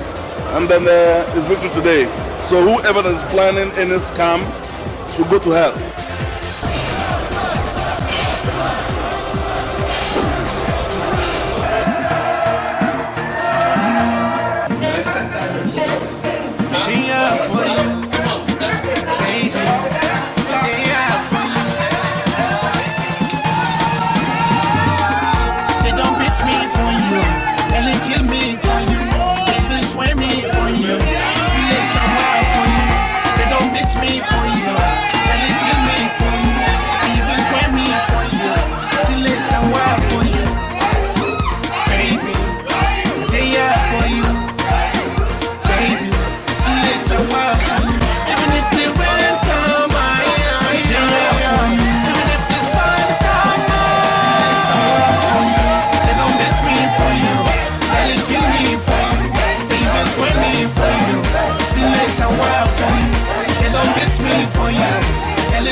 When I feel cold, now you can pull 'em. When I horny, now you can lay 'em. If you had swam, now you sabi cool 'em. Inside the bedroom, sabi give me your pattern. Anytime trouble coming, you can pull 'em. And if I'm hungry, girl, you know the full 'em. When I be there, don't get smooth to one. If we close, dirty, quick for the broke 'em. Anything where I scatter, you pack 'em. Anything where I want, you can bring 'em. Girl, you too fine, sweet, so you can't come. You too straightforward, you know get pattern. Girl, you water, I miss a big time. And girl, you water, I miss a big dirty. I just wanna let you know you're not the number one.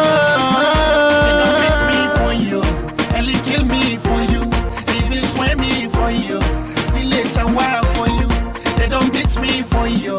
Ellie kill me for you, even swear me for you. Still it's a while for you, baby. They are for you, baby. Still it's a while for you. Even if the rain come, Igbo must pay.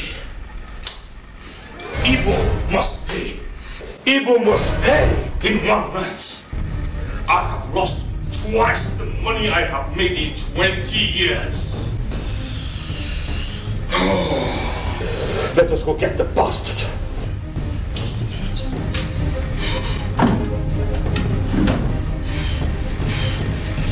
I think it's time I show this Nigerian the stuff that JK is made of.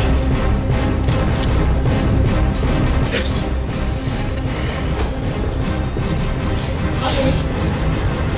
Yes, Jerry. I hope you're not planning to do something crazy. No, Jerry. No crazy stuff. I'm just about to pay Igbo and his wife a short visit. I'll be back soon.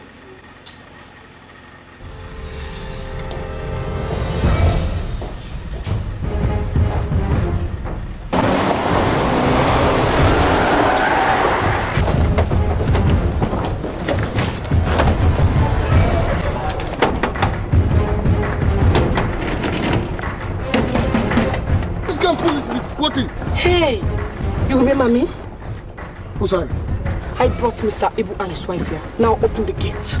Hey, master say, allow nobody for kind sign us. I said open the gate. In fact, they sleep. You know they expect us to sleep. Hey, open the damn door before I lose my temper. Yeah? Huh? You know what I had to tell you? Give me present.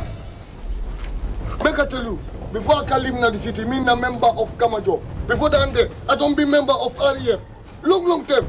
I know the feeling do not mix up 30 on the pan.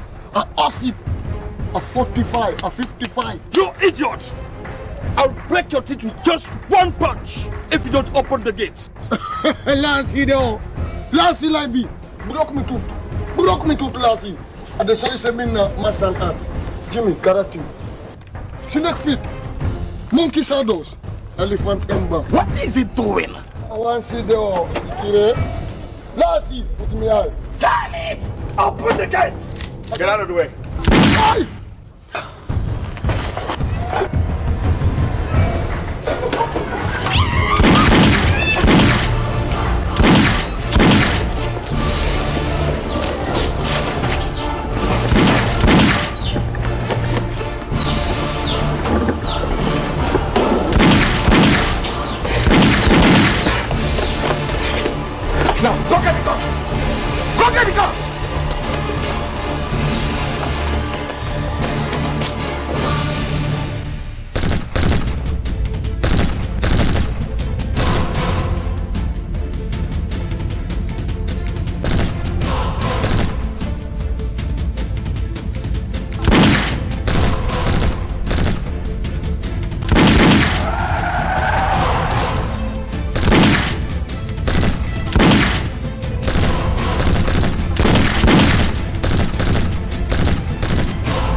me. Help me shout. Help me shout, please.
I don't know where to start.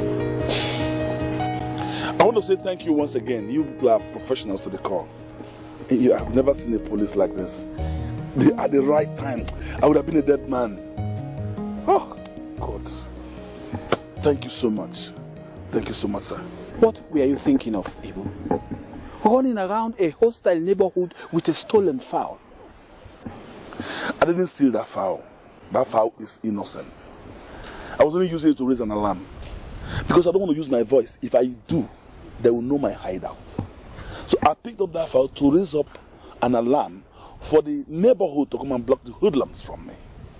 Unfortunately, I never knew that Serena, they hated thieves so much. So much like this. So, tell me, why is JK after your blood? JK, I will tell you everything. First of all, just allow me to go and plan my wife's funeral. I'm sure you found the cops. Cops? What cops are you talking about? My wife, she's dead. It was your wife who called from the guest house and informed us about JK's attempt on your life. Hey! Yeah? My wife! In truth, you're standing alive here today because of that one important call that your wife made to us through one of our emergency lines. Hi! Wait, okay. My wife, Nina, is she okay?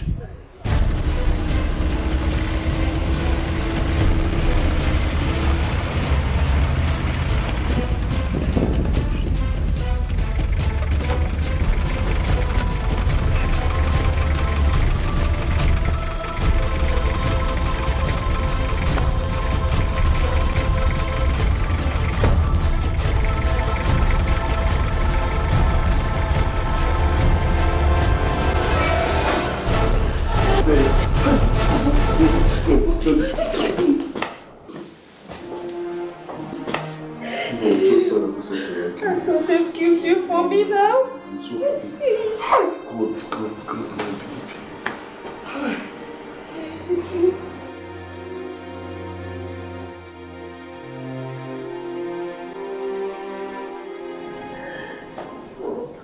Sit down. Okay. I thought I've lost you. Why? Sorry, Baba. Sorry. Every time you leave me in the hands of killers to kill me, Ibu. Why do you have to keep doing this? Please. Now I have to be a responsible husband now. I promise you. This is what you did in London. Shh. It's okay. It's okay. I just want the risk of following me up and down the road. Please. I just want you to be a responsible mother. I have to promise you this. Please. Okay, baby. Officers, what next? Because I have to take my wife out of this place. No, you can't go out there now, Ibu. Why? It is too dangerous. What do you want me to do? Stay here all day till Judgment Day? Well, we want you to remain in this house under our protection for a while. And then you'll tell us about your involvement with JK. Ania, maybe you could also testify against him in court.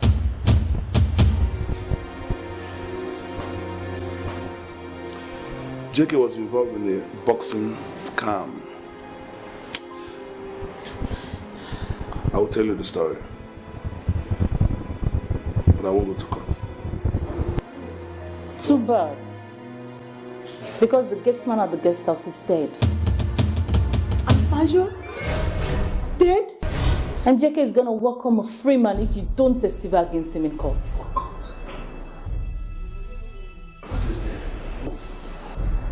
Hey. Ibu, do something, please. Oh my God. Ibu. I'll go to court. Good. Good. That's the spirit. Because my mother will own me if I allow JK go do something scot-free. I'll just write everything. Good.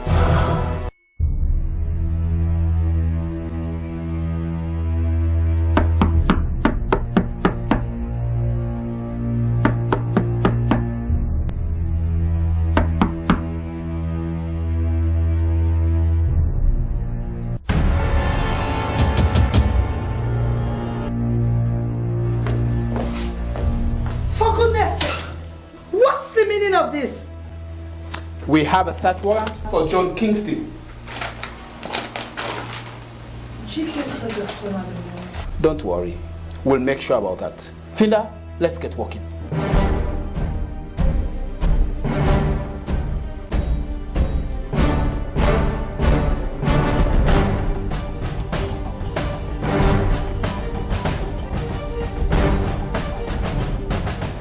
Woman, will you be kind enough to show us where we could find JK? How will I know? Do I look like JK's wife to you? No. But you've been chaining the sheets in his bedroom for the past 6 months in the absence of Mrs. Kingston. Did you check the guest room and the kitchen? No, sir.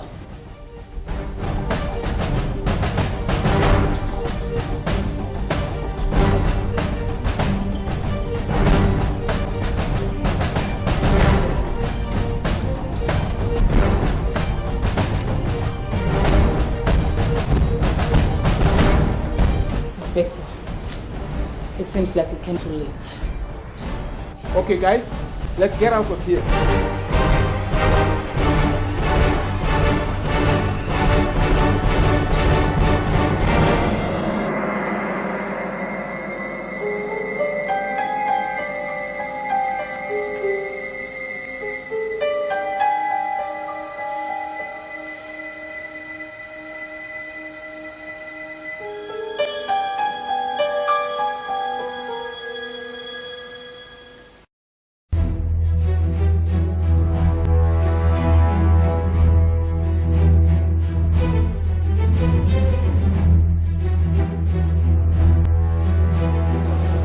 Guys, Stoker has just informed me that Ibu is about to testify against me in the court of law about the boxing scam and the death of that lousy gatekeeper.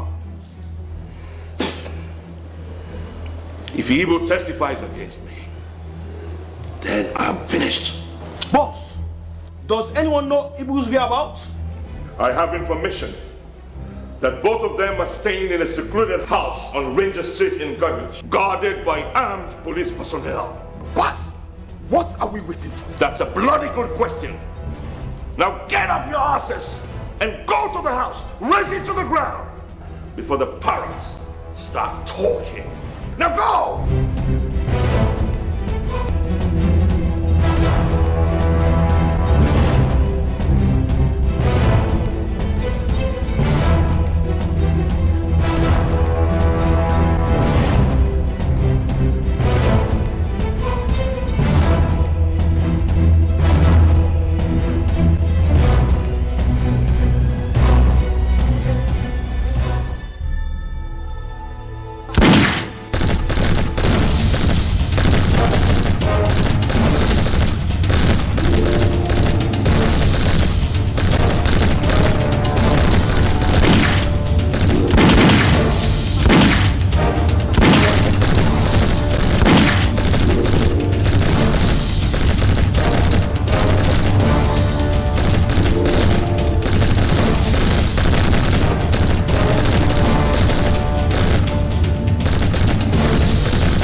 Hey, my dear, thank God they have gone. It is as if this civil war has started again. Ibu, you can run, oh. Bullet, you know the brother.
Wait a minute. Igbo trading punches with a midget, a dwarf? No. This must be a joke. Is this for real? It is. I even won a bet on Igbo. He gave the dwarf a beating of his life and took victory celebration to another level. That night at Igbo's Point was awesome. Did you say Igbo's Point? Yes, Igbo's Point. Can you please tell me where this Igbo's Point is located? You make a wayo, you are sweet like onion. I want be you wife yo, you will be me honey yo. You do me antenna, and I want you money, just love her. You do me antenna. Other guys are calling my phone, oh, you do me antenna. You make me mind go. You were the manager of Igbo's Point, right? Right. Good. The name is Timan. It's a pleasure. What about a couple of months for both of us? Okay. It's going to be on me anyway. Okay, that's right. You know what to do with them kind. Salon baby, I say you drive me crazy. Trying hard to be a lady, chicks trying to get my baby. Me African baby, you know say you drive me crazy. Trying hard to be a lady, chicks trying to get my baby. You make a wayo, you are sweet like onion. I want be you wife yo. I am Obi. I guess this is your first time of visiting Igbo's Point. Yeah. First time of visiting Sierra Leone as well. Beautiful girls. So, Ogatiman, where are you from and what is your line of business? Well, I'm from London and I happen to be the manager of your fellow Nigerian heavyweight boxing champion, Igbo Konko. Ogatiman, did you say Igbo Konko? You don't mean that? You got me right, Obi. I was informed that he celebrated here with you on the night of his victory. Is that true? Yes, it is. Where can I find him? Only the police can tell you his whereabouts. Police? Rumors have it that he was involved with some local boxing promoter. I went to the police and I was told he's helping them in their investigations. Thank you very much for that information, Obey. Tomorrow, I'll go to the police. How much is the drink? 5,000 each. That's 10,000 for both of them, right? Yeah. 10,000. Thank you. Thank you too.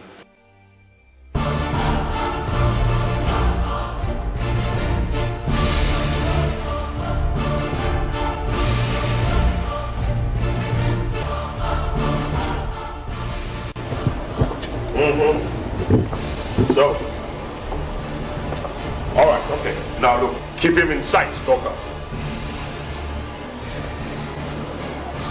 Ibu's manager has just landed in town. Do we bring him in, boss? No. Right now, he's headed for the police. Stalker is on his tail.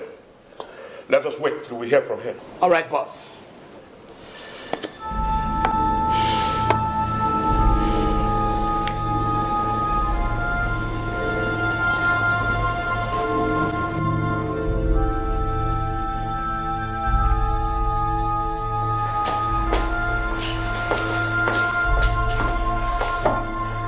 Anything about it? You bet there is.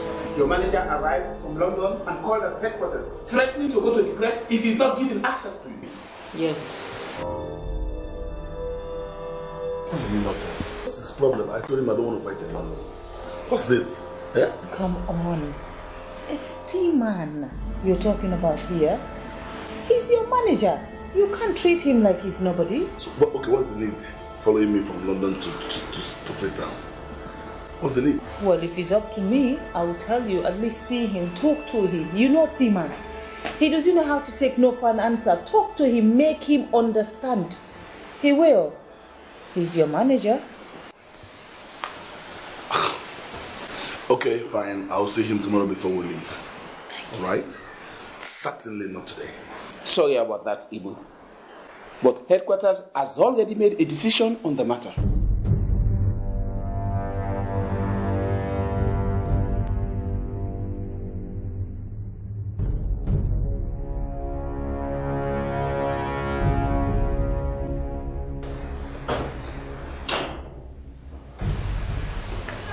Hi, T-Man. Hi.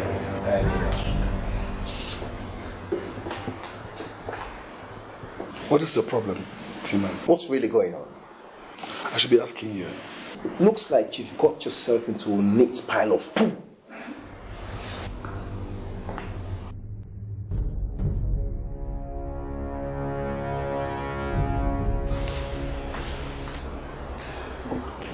Is that why you're here? T-Man. Well, I told you before, I don't want to fight in London. Besides, I'm moving out of this place back to my country tomorrow. Get it into your fixed score. I did not come to Freetown to bail you out. No!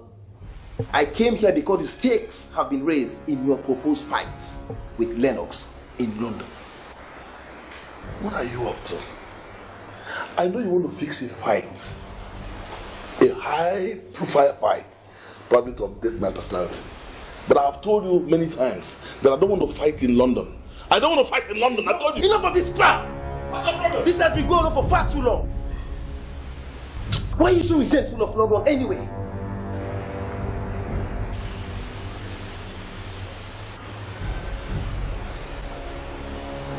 For God's sake, can somebody tell me what I am missing here? You are lost. You are missing the whole of yourself. What you need now is anger management, sense management, and not me, Iboko. Excuse me.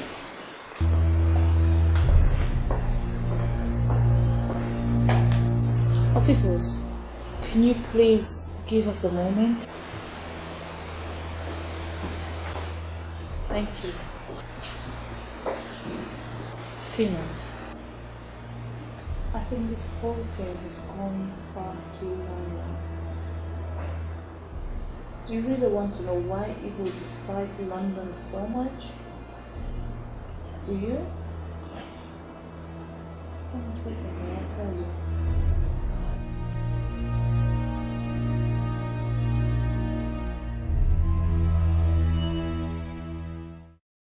Baby, if I give you potato, sure you go give me tomato. Tell me if I give you potato, you go give me tomato. Baby, you too fine, one of a kind. If I give you that potato, you go give me that tomato.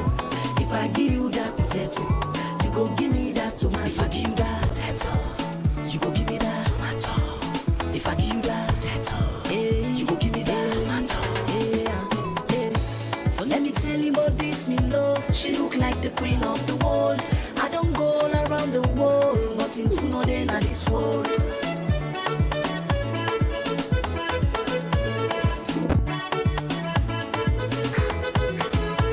Sometimes I can just wonder why this love they strike like thunder. But waiting God don't put together, let no man no put asunder.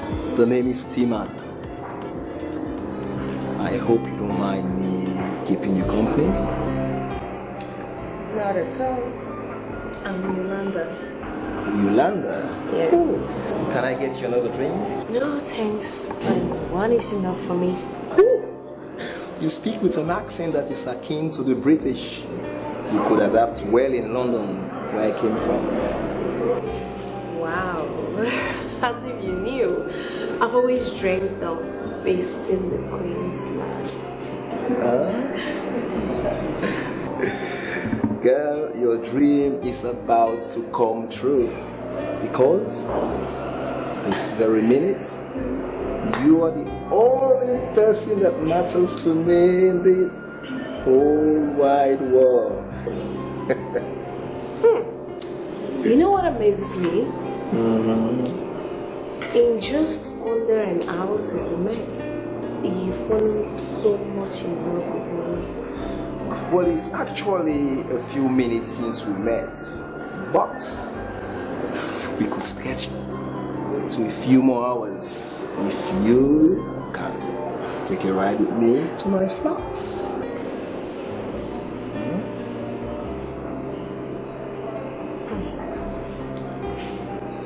This flat of yours, where is it located?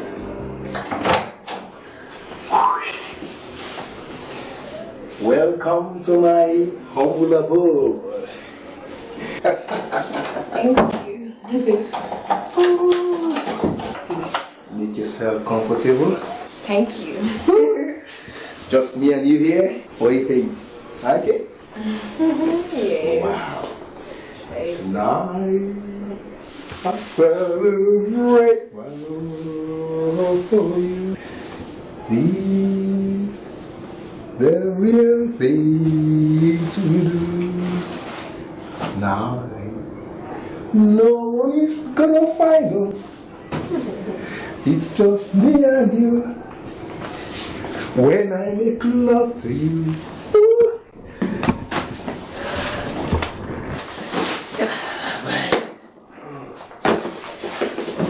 Huh?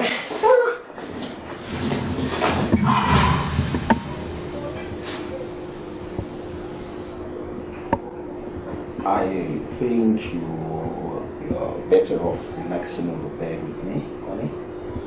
And then what? Do the usual thing, innit? Rolling between the sheets with me and drift into ecstasy. Come on. I actually wonder what your wife and 3 kids gonna say when they hear you talk in that manner to a 21-year-old girl.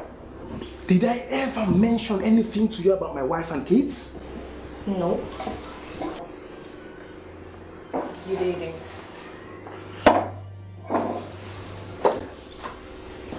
But your wife did. My wife? Yes. I met her a couple of days back at SOAR, Southeast London. when my investigations led me to your doorstep.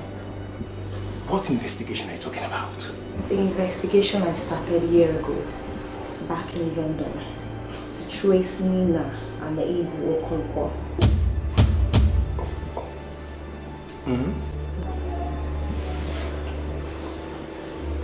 My biological parents.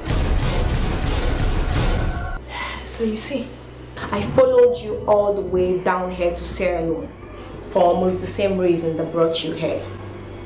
Ibu Okonkwo. Wait a minute. Are you telling me you are truly Ibu's daughter? Well, judging from these documents,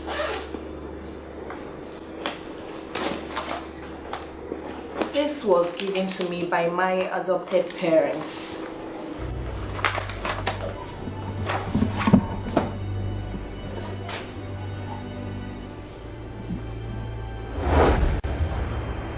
Do you really want to know why Ibu despise London so much? Do you? Yeah. Come sit with me, I'll tell you.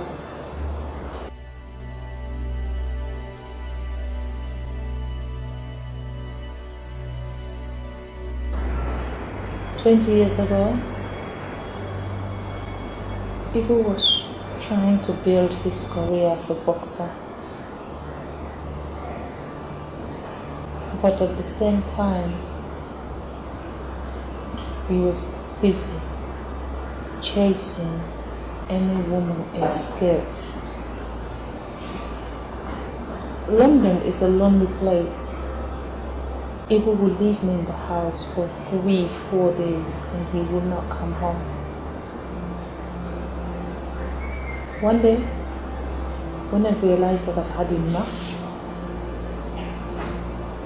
I decided to go out and look for my husband. And I left our daughter in the house. She was only 1 year old. A baby girl. I went inside Fugu. When I came back, I found the social services have come to the house and they've taken my baby away. I did everything to get my daughter back. I did everything to get my daughter back, but she didn't give my daughter back to me.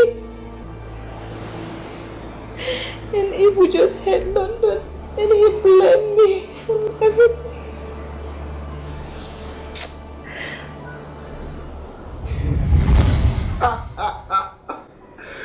Ibu's daughter?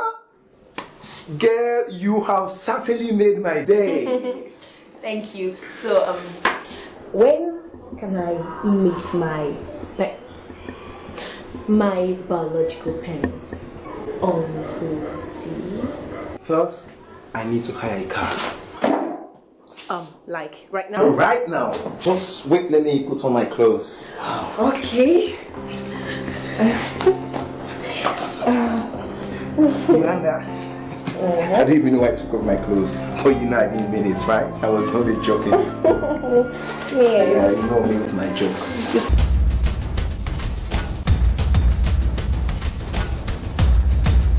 Are you sure of what you were saying? All right. Well done, Stalker. Now, just stay on the tail and report to me. Good job.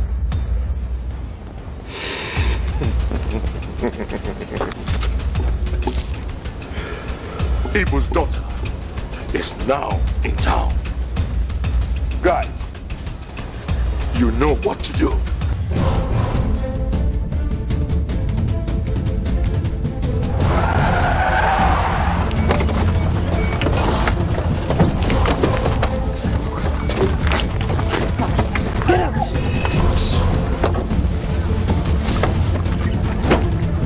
Guys, take whatever you want, but please spare alive. Shut up! Before I put a bullet through your head. You are coming along with us on a journey ride. Little sister, get hell into the car. And where are we going to? You don't ask questions. Get into the car! I said, get into the car! Listen to me. Let me give you a message. Go and tell Ibu Okonkwo to be at the junction of this road at precisely 4 p.m. today if he wants to see his daughter alive. And also tell him the big boss, JK, don't like people disobeying his orders. Is that understood? Boy. And for the police, we don't want to see them around us. Do you hear me?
Excuse me, I need to talk to Ibu.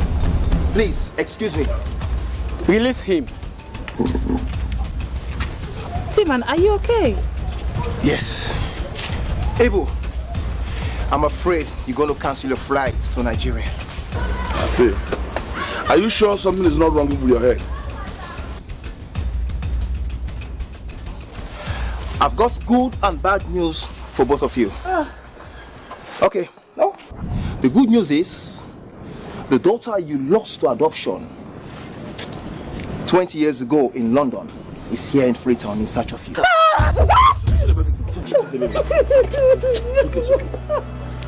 How do I believe you? Oh, good. Here is a document. It bears your names and the address you once lived in Southeast London. For my baby, my baby. It's alright. Yes. So, what's the bad news? Oh. Thugs working for a guy called JK has taken a hostage. Hey! Yes. My baby! What does he want? He demands your presence.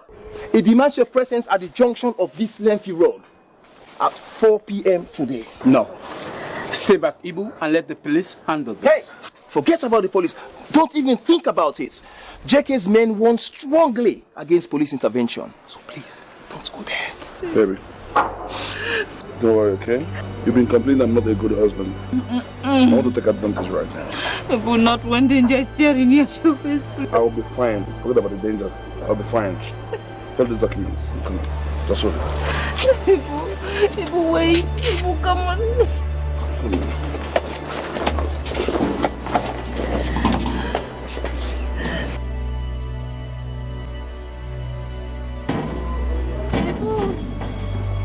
Ibu, open this door. Ibu, open this damn door, will you?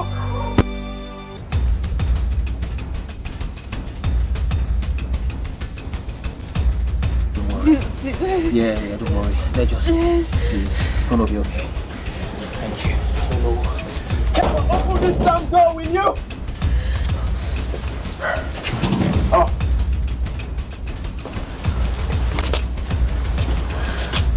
Ibu is gone. Gone where? Through the back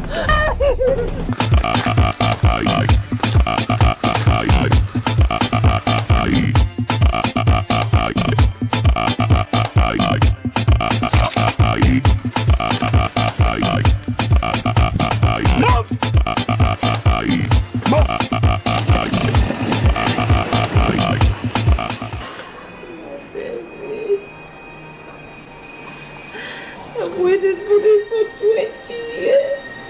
About 20.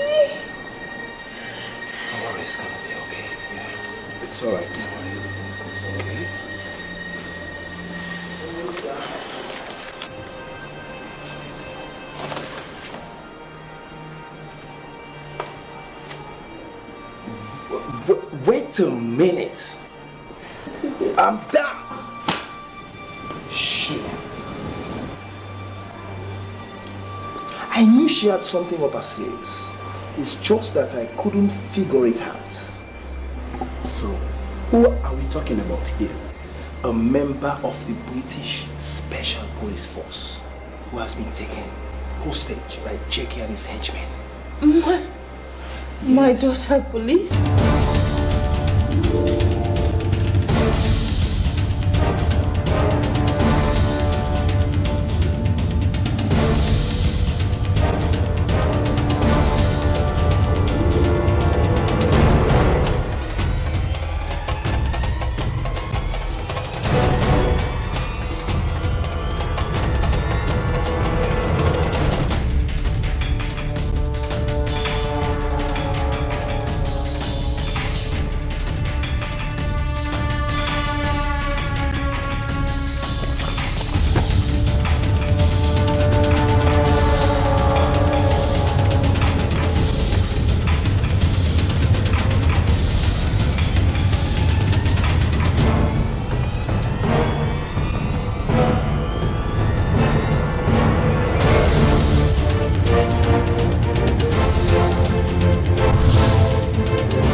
Daughter reunion. You two should thank me, you know.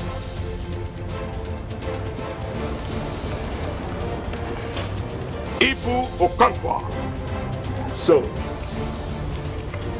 we meet again. Let her go. Please. It's me you wanted. Let's soften him up a bit before we take care of him.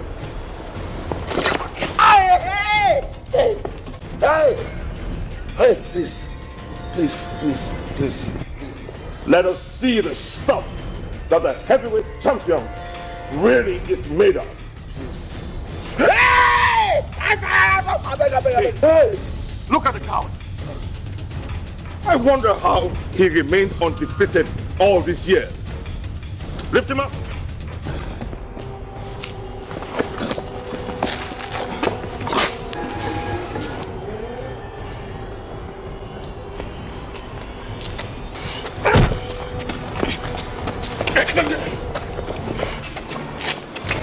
Chicken.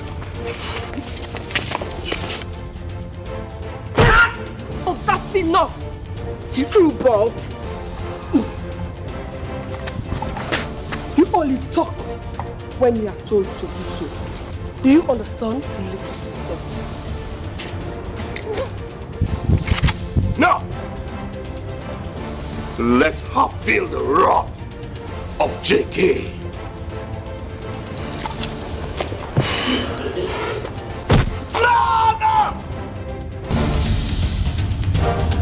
That was one hell of a knockout there. Now untie her and dispose of her somewhere. I hate witnesses. And now, it's your turn. You've done your worst. Bastard.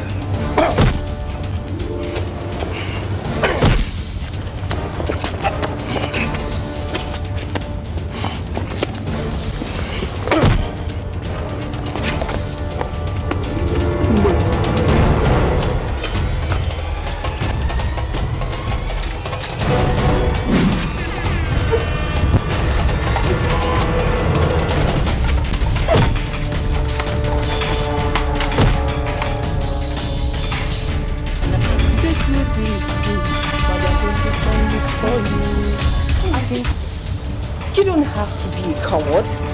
Are you?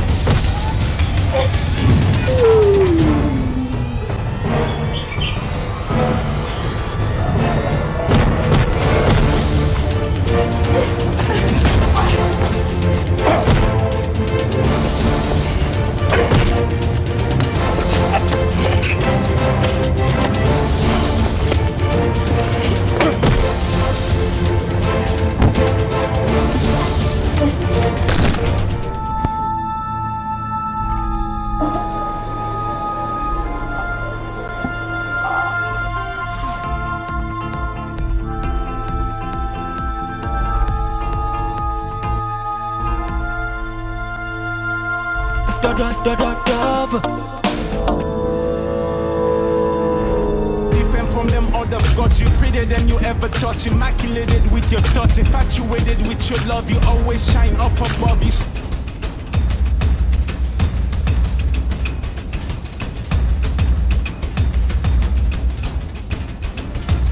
farewell, Mr.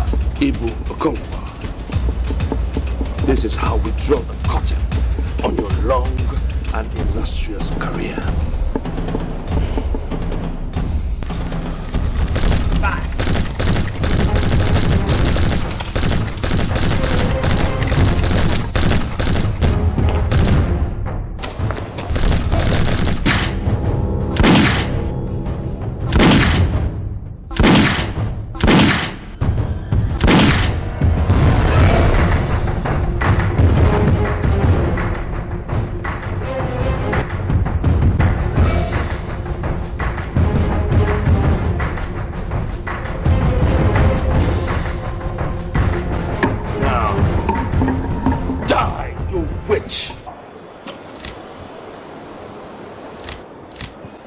The next time you want to carry such gun, make sure you do a bullet count.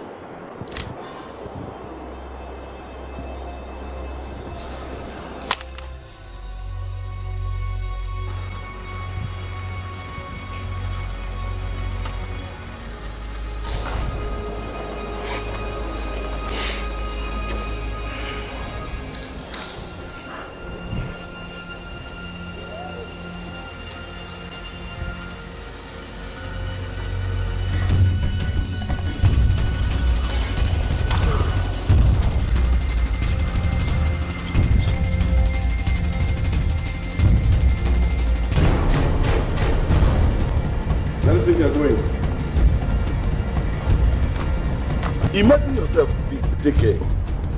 You and I in a boxing ring. Now let's do the real thing. Two of us. For the torture. Oh, Stima. For the spiritual and material torture you meted on me and my daughter. Ah!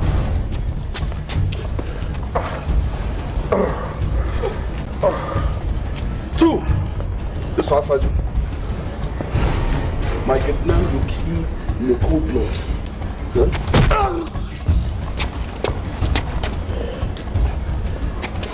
Finally.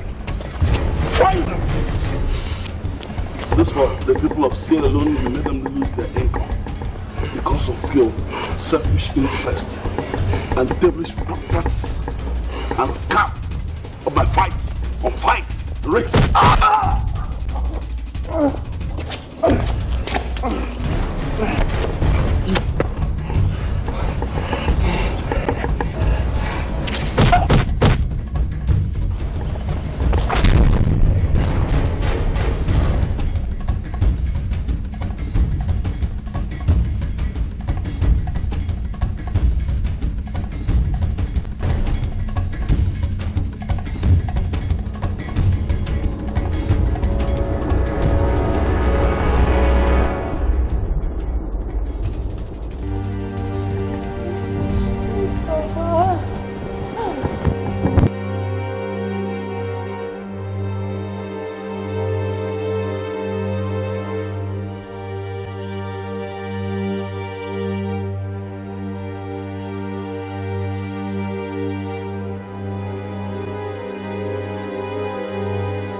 How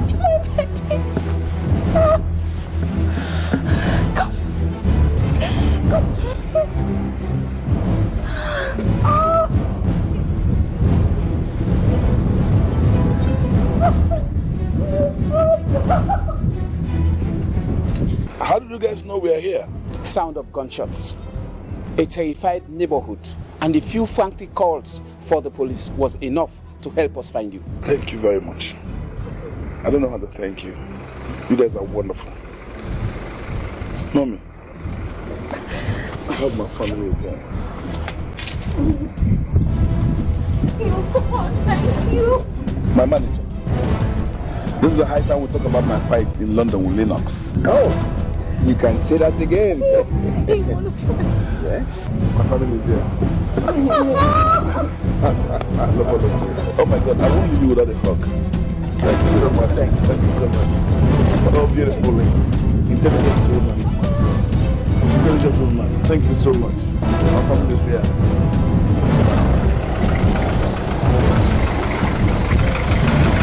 You an eyesore. Run along. No! Idiot.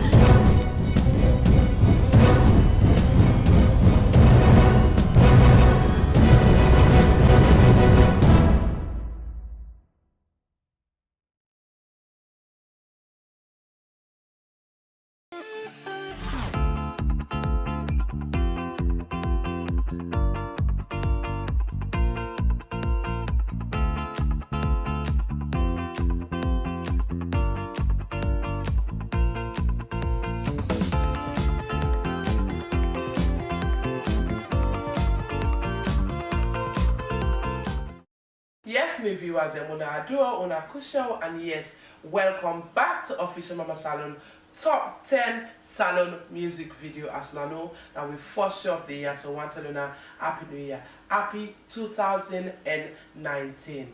Today, I don't come back for bringing a brand new lineup, a brand new top 10. Well, brand new now, wait to una vote for, now we put at the top 10. So una carry on for votes because now una show. Wait to una like, wait to una vote for, now they can, now the show. So once again, Happy New Year, now don't carry on with the top 10.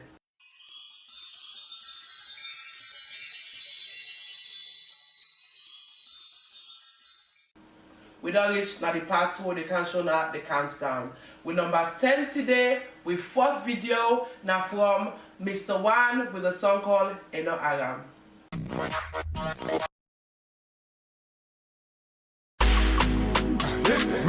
Mr.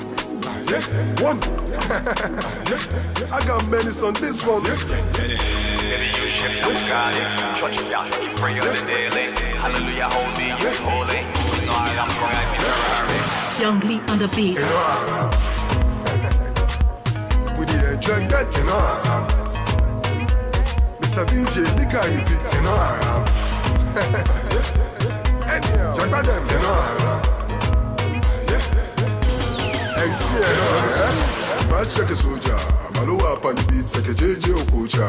You know, around for boogie to the tune and shake people, kill like say you know rancha. City Modupe, say you oja. You know, around for shake people lonja. We the head for Abuja. So follow me, go. We don't need backbencher. I wait till I fast one. Wait till I fast two. Wait till I fast three. If I don't see you now, one thing with me. Baby, you shit, now Bugatti.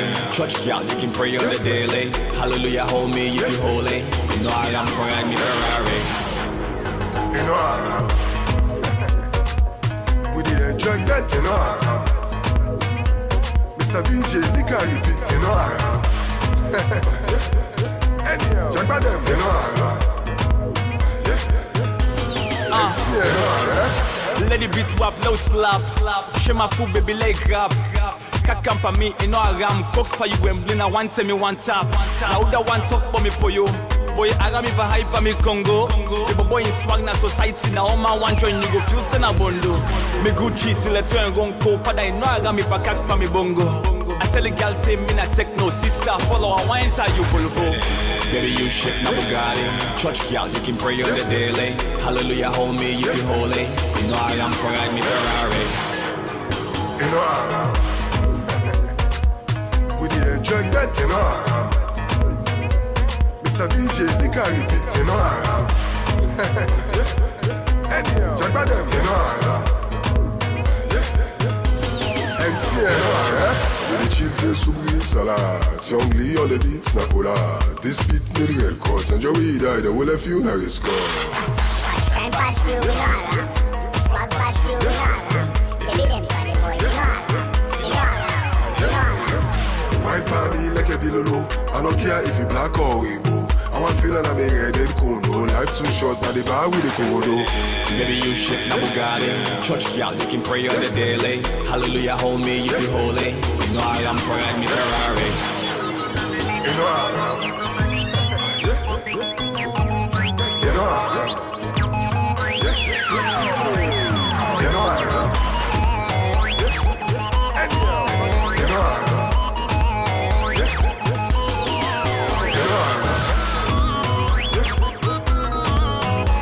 Sugar music.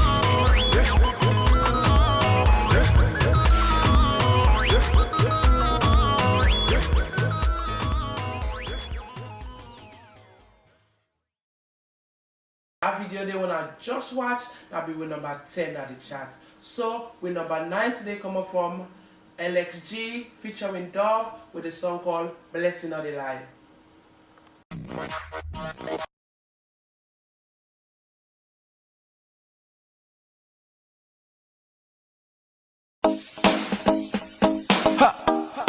Dove. Election number 1. It's so good. Got you so good. It's so good. Yes. I no go bow down. No, I no go bow down. To know juju, I no go bow down. To know witchy man, I no go bow down. Yeah. I no go run down. Many want for make a run down. See right now, now me they run town. I've been dreaming, now I'm on the ceiling, I know the lie. The feeling I get inside, I get to something inside me, but could be they deny me. See I no go fly, now wheelbarrow I go end for ride. Baba God the day beside me, now I the laddie daddy. Blessing all the life, it running me like erosion. Oh, Makajuku in on the line. I the feeling it's like emotion. Oh, yeah. Baba, salute you, Baba. Oh no, Baba, salute you, Baba. Oh, Baba, salute you, Baba. Oh shit, Baba, salute you, Baba. Oh shit. Salute you, my God. Salute for the thing that you have done. Things we had used to buy me and made me better. Oh, climbing the ladder from one step to another. The future is brighter. I can see it clearer. Yeah. Alright, you the make it right, my God. Alright, no more career. Yeah. Alright, you the make it right. Nah. Not to lie, you tell me where things be rough. I know been getting nothing for bluff. Life was empty, hope been done. But now I'm getting happy. My talent is enough. I get a blessing, they win, and I get to my mark, I go win up. Oh, look to God, no look to man. Plenty thing need for land. Use you aid and use you hand. Go do body away. Baba God do not lie. He go bless you one like a lie. I see bless me one like a lie. Hey, ha. I no go bow down. No, I no go bow down. To know juju, I no go bow down. To know witchy man, I no go bow down. Yeah, I no go run down. Many want for make a run down. See right now, now me they run town. Blessing all the life. It running me like erosion. Oh, Makajuku in on the line. I the feeling it's like emotion. Oh, yeah. Wanting me down for, wanting me down for. wanting me down for, but I keep on getting higher. You're wanting me down for, wanting me down for. You're wanting me down for, but I keep on getting higher. They running me like it ocean, no. Makachukuri on the line, and they feeling it like emotion. Oh, Baba, salute you, Baba. Oh, yeah, Baba, salute you, Baba. Oh, Baba, salute you, Baba. Oh, shit, Baba, salute you, Baba. Oh, shit.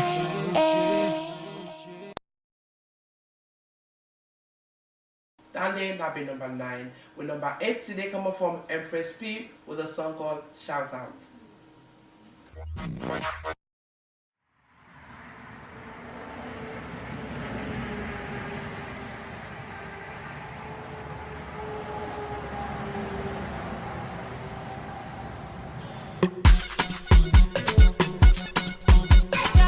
Young Lee on the beat. Oh, what? Are you ready now? Oh, what? Let's go, huh? We don't hate if you feel the same way, but shout out. Yeah, we there with one heart and love. Everybody shout out. Yeah. We don't hate if you feel the same way, but shout out. Yeah, we there with one heart and love. Everybody shout out. Atina na Nina, na empasa lyrical Gina. Big keep on low key like Mina Vida. Now I get them out like Willy Mama. Wow, shout out to Cow. Hip hop done they at the best. But who's happy man or Jacqueline Kista? Yo, shout out to America Stress. So the mamas, the papas, the one that way cool and the gangsters. So the left the team body full about charger of stars and promoters. Yeah, so this not fresh one like Red Papa. I don't see nothing yet. So rest man, I see say they're ready for dance. So young, drop those beats for make a flex man now. We don't hate if you feel the same way, but shout out. Yeah, we there with one heart and love. Everybody shout out. Pour some drink, raise a glass. Everybody toast to this victory. Hip hop attacker, defender, whatever. Imagine how many bars the beats on me. I just give them boom, bam. Let's new school rappers where you know me. Election Mama Award and raise the salon flag to the TOP. So the king boss for you, na man. Make a waka like say I got money in a bank and I got on a bank and they flop me pockets, but still I want people me profit. Hey Bob, why okay? I Bob tell nigga with a spark all day. And busy don't give me no sugar, but life is make we enjoy like a die all the while. We don't hate if you feel the same way, but shout out. Yeah, we there with one heart and love. Everybody shout out. Shout out to you where be clap for me, still a clap for me, still believe in me. And shout out to you where they doubt me, shout out to you where they talk shit about me. And you where they play me song, if not for you, I wouldn't be here. To Eddie and Ice, the both party you really nice, I see it from here. To all me salon DJs, thanks for the love and support. Now I'm on fire, I just the place on the wire, they never touch me how to hot. Rap, beat up, when I go on and this me good side, I beg on and turn me a box up on the mic, lyrical man, but I don't ever lost any fight. Woo!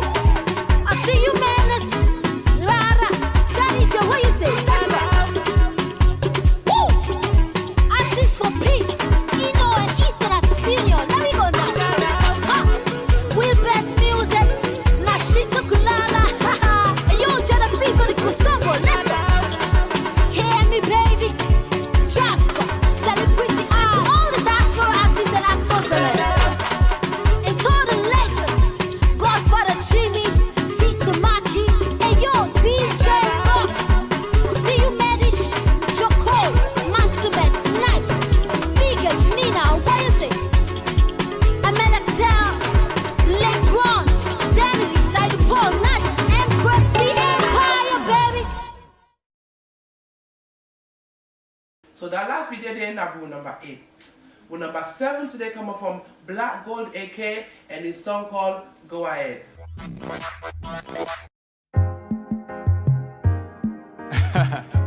Hey Hey baby, let me talk to you. I see you, they do you thing. SBM, I just wanna talk to you, baby. Where I be get you, I not be know what you worth. I reporting I so now I don't see say I be wrong. Now the prices I they pay for all the things that I have done. Just imagine you and I and all the things that we obtain. All the fights can be absurd as long as you and I maintain. Congo side we go contain as long as you and me not team. I know one for make you cry, make you shed some tears vivid. I know one for make you sad, I want for be the one you cry on. Every time you step out there, I see them vultures and they prey on you. It's not like I they hate on you, I just want a call from you. I just want to talk to you. With you, I feel comfortable. Let Cosby with the Huxtable. You know that's a joke, right? I just want to put a smile on you. You know I'm the chosen one. I just want to put a crown on you. I can never frown on you. Put you up on a pedestal so I can look up to you. You go from me, girl, to me, ex, now to me, dream. Girl, I keep having dreams about me, ex, now even flashbacks. I not be no say I be the shake tick that made you flew away. Go ahead and live your life, girl. Make sure you get higher than a kite, girl. I know in life we don't fight fair. Relationships can be a freaking nightmare. But go ahead and live your life, girl. Make sure you get higher than a kite, girl. I know in life we don't fight fair. Relationship can be a fucking nightmare. Tell me you not forget the good times we shared. Tell me how we come to the thing that we feared. I hope you go forgive me for the flame that I filled. All the pain I caused, not to say I not be accept them. All me bullshit, now you no more can accept them. You had to be dissect them. Some go say na Satan, but the truth I can accept them. I'm sorry for the lonely days, the heartbreaks and the teardrops. I promise I go love you till the day that me casket drop. I promise I go be there, forget you if you ever drop. I've been around the world and you different from them other gods. You prettier than you ever thought. Immaculated with your thoughts, infatuated with your love. You always shine up above. You so gracefully like a dove. I need you in my life, so I pray to the one above. Papa God, give me a needle, let me show what I rip. Pakuru, so me koko no iye my fee. Baby buy a code fee, koi my leka man nigga fee. Tata move, it's a fee. I need me black golden angel. Go ahead and live your life, girl. Make sure you get higher than a kite, girl. I know in life we don't fight fair. Relationships can be a freaking nightmare. But go ahead and live your life, girl. Make sure you get higher than a kite, girl.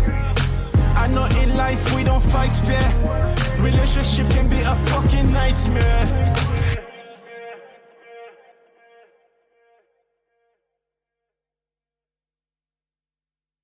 Now reach number 6, now we count down. And with number 6 video come out today from SOAR with a song called Amen.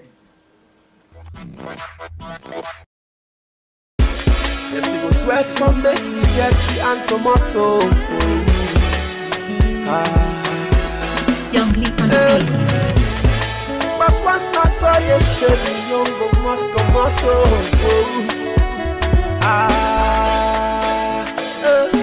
But gently now we all make we take and take. Well, body now we all make we take and take. If you believe you go receive them, say you go make them. Gently now we all make we take them. Well, body now we all make we take them. If you believe you go receive them, say you go make them. Blessings will follow you, favor will follow you, and did you not go bother you? Say you go make them. Good things can follow you. And go better you, and nobody no go bother you. One say you go make am. If you get good person how you lie, do your all and find. Because good people hard to find. Yeah. Now God we're good now in life, yeah. Make we give them the praise. Not only by His grace. Oh. Now only when things meets you. You know, would take life for granted. People can't be trusted. Yeah. And you see how them go they run. When the trouble go for down a gun. When the bush go calm na tongue. Oh. His goodness and His mercy go always follow me. Because He made of His image and likeness, yeah. So we go sweat, forget, we daily pray. Mama's not gonna share. Say we go cool with it. But gently now now we all make we take am. Well body now we all make we take am. If you believe you go receive am. Say you go make am. Gently now we all make we take am. Well body now we all make we take am. If you believe you go receive am. Say you go make am. Blessings go follow you. Favor go follow you. And you not go bother you. Say you go make am. Good things go follow you.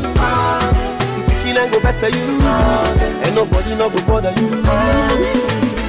Say you go make am.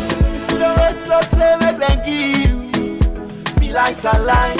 Go tell before you make am. Cause matter man greed.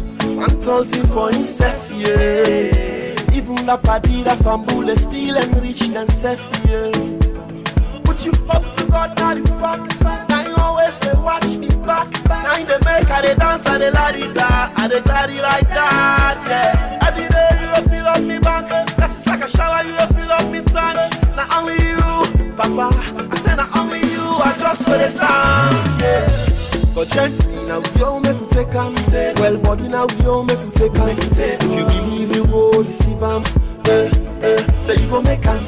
Gently now we all make we take am. Well body now we all make we take am. If you believe you go receive am. Say you go make am. Blessings go follow you. Favor go follow you. And you not go bother you. Say you go make am. Good things go follow you. And go better you, and nobody not go bother you. Say you go make am, money go follow you. Or some motoka go follow you. Now work go come for you. Say you go make am, married go follow you. And go better you, and no you not go bother you. Yo guys, how are you? Say you go make am, escape you like mine. Blessings go follow you. Favor go follow you. And you not go bother you. Say you go make am. Good things go follow you. The begin and go better you. And nobody not go bother you. Say you go make am. We done reached number 5. And number 5 today coming from the Wonder Boy himself, Maurice, with a song called Ijo.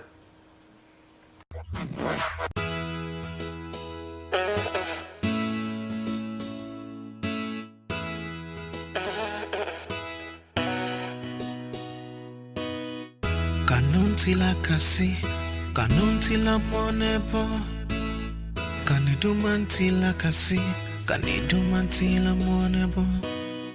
Ati fesa baboloma, airi jusula kasila. Alon basili, alon nanili, waitarala. Aliba vila tande musoma, ne maju susuma laka wetidiala ye. Aliba dunia wadidi musoma ne maju susuma laka wetidiala ye. Abedi bwala ye. Jususuma ne de yele wata. Ila wadi tifendi nila musoye kasila, my baby.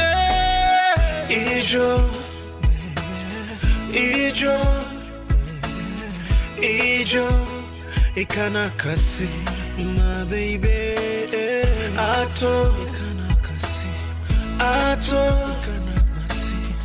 ato, fara musola kasila, amaninde,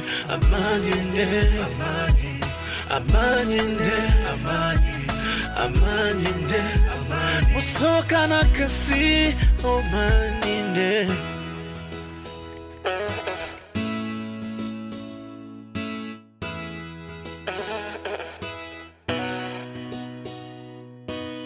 How many times you gonna use makeup for cover your face?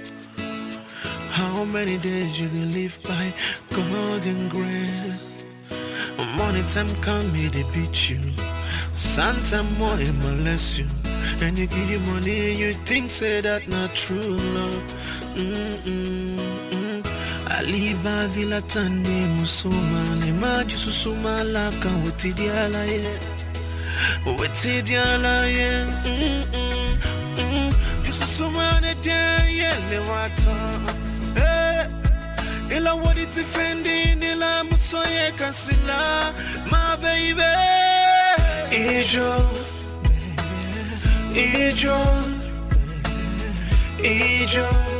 ikana kasi, my baby.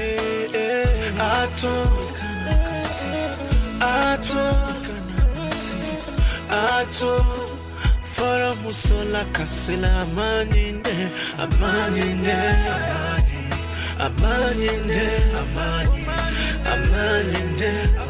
Musoka na kasi, oh maninde. Musoka na kasi, amaninde. Musote Johnny, amaninde.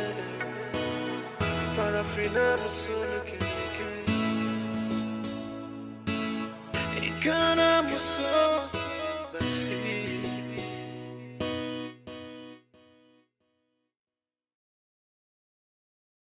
Now that'll be number 5. And that number 5 they come up from Maurice. So we don't reach number 4. Number 14 now countdown come up from Fantasy Wiz and the boy himself, Drizzy Leak, with a song called No Yellow Smith.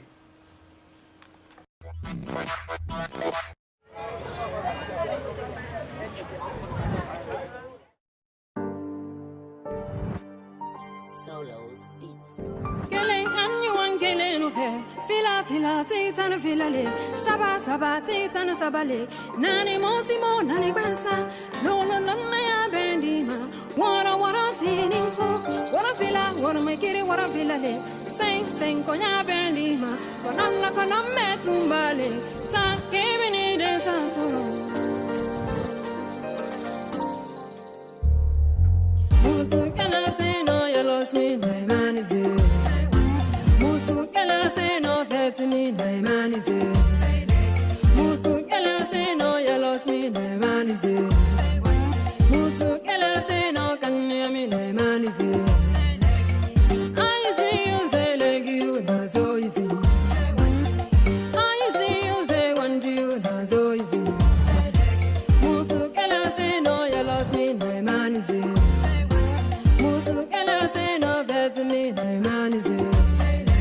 I know the ass where you pass to me.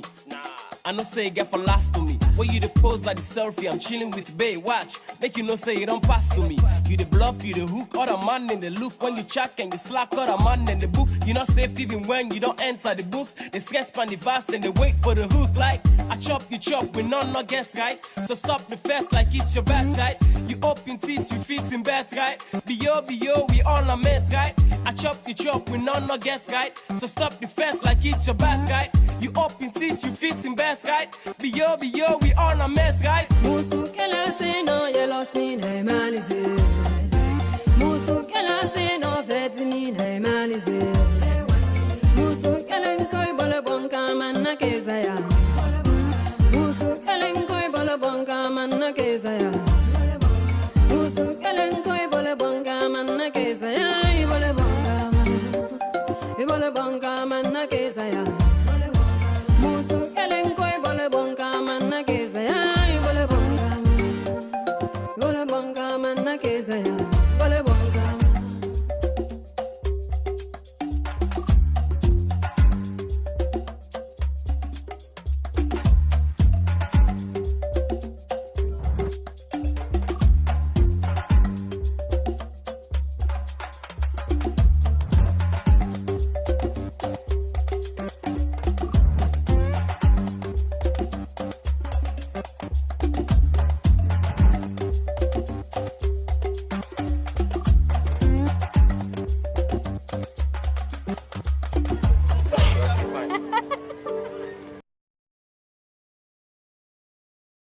And they wanna watch show, now be number 4. Right now, we don't reach number 3. Number 3 till our countdown come up from the Sugar Mary Sing Calm from two lady them called Two Flames with a song called Find Money.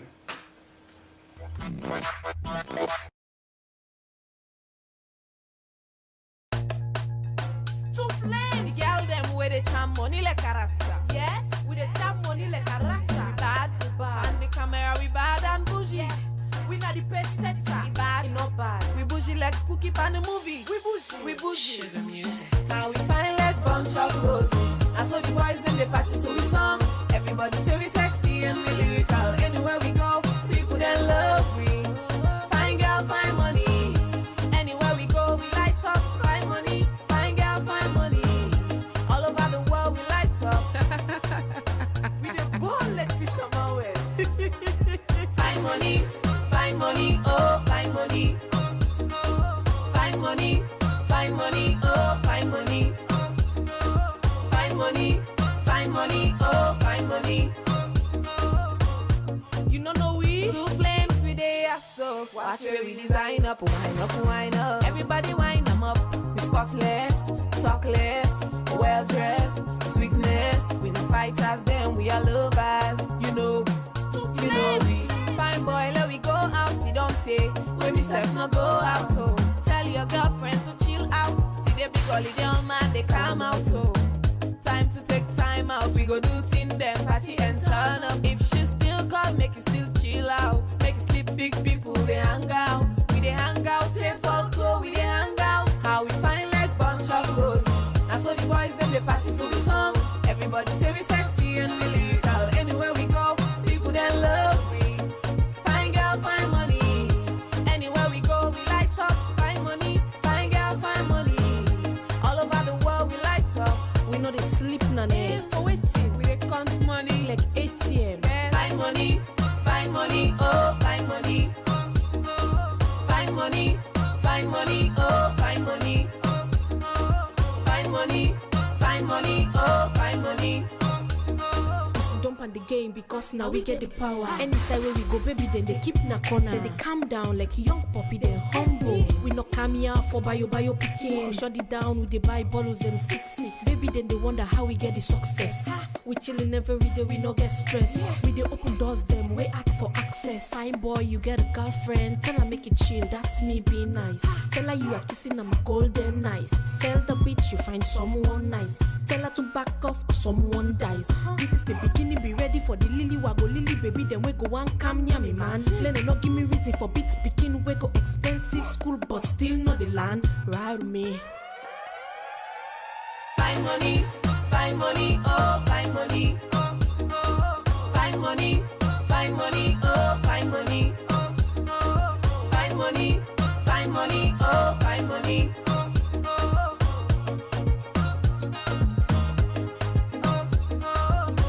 We the chop money like arata.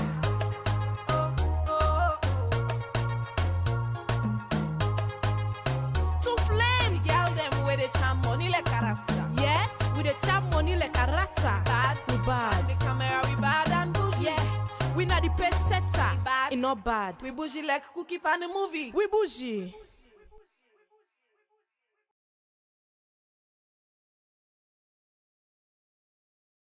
That video was from Two Flame with a song called Fine Money. So right now, number 2 now we chat now be last month number 1. Number 2 till now we chat now from Stazzy with a song called Champion. Zizi, Zizi. Warrior. The place me I grew up, we never slow up. The place turn up whenever we are show up. My people show love, but them show love. Me star never dull, that's why me a blow up. When me a written as a hip hop queen, but nobody can test for me dancehall thing. Never you come try test to screen, boss drop like me with a punch from the ring. So me a champion girl, you see me rating so high. Number 1 for the spots where me lyrics them a drop and make the people them go mad. So me a champion girl, you see me rating so high. Number 1 for the spots where me lyrics them a drop and make the people them go mad. Like me with a punch. Me with a punch. Me with a punch. Like me with a punch. Me with a punch. I'm the realest, the baddest from the Lion Mountain. My song will make you high like you climb mountain. The haters and the vex and they backbite me, but I rise through the Almighty. Can't tell me nothing, then style they rotten. Pass them dead like cops in a coffin. Bad girl going viral, everything final. Genuine style, nothing made in China. So me a champion girl, you see me rating so high. Number 1 for the spots where me lyrics them a drop and make the people them go mad. So me a champion champion girl, you see me rating so high. Number one for the spot where me lyrics them I drop and make the people them go mad. Like man with a punch. Man with a punch. Man with a punch. Man with a punch. Man with a punch. Sound the alarm, bad girl, me so hot, can't find me no match. You already know that. And if them come test me, I give them knockouts, no doubt. Me shut down when me roll out. I'm blazing the trail, them all follow me. Kill them with the vibes, giving them the melody. They want copy me style and I me they wanna be. Champion girl, there will be no other me. Me a champion girl, you see me rating so high. Number one for the spot where me lyrics them I drop and make the people them go mad. So me a champion girl, you see me rating so high. Number one for the spot where me lyrics them I drop and make the people them go mad. Like man with a punch.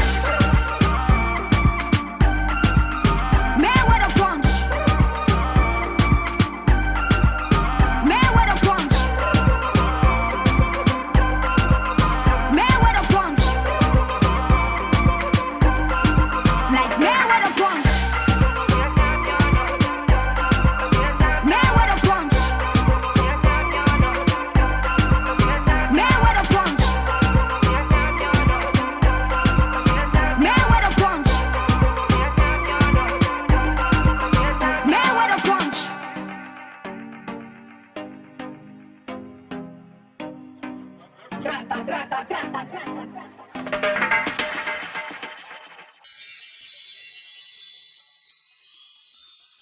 That video they will just play come up from Stazzy, and that song they be called Champion. So yes, we don't reach number one. We're number one for the new year. We're number one come up from Tony T and the song called Fatu.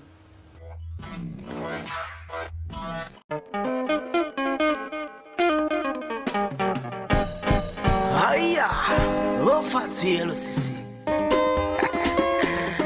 Yeah, baby. Boss.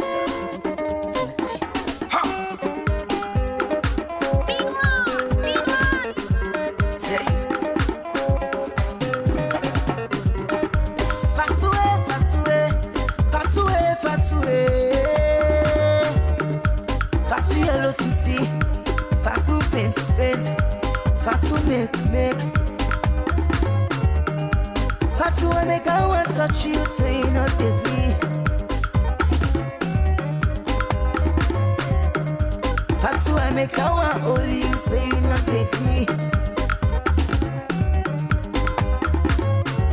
It's a so sweet, the money killer. Papa rep na sano mama. I get my first cut of the money. Just come up from make you be me honey. For you bottom power, for the twin tower, by God in power. For you bottom power, for the twin tower, by God in power.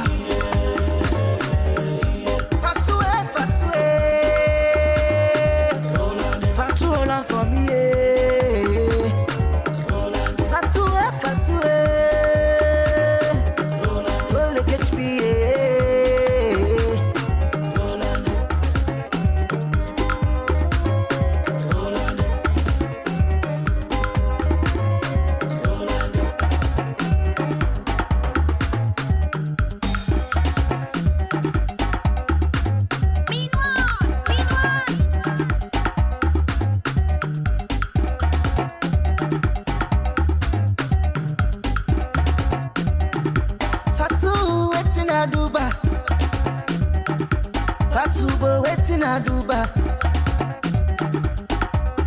As I want touch and so, no touch me.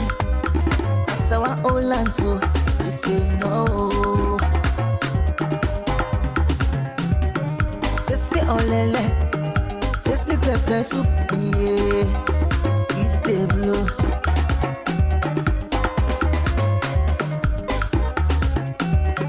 I get my first cut of the money. Just come up for make you be me honey. For you bottom power, for the twin tower, by God in power. For you bottom power, for the twin tower, by God in power. Fatue, Fatue for me, Fatue, don't let catch me,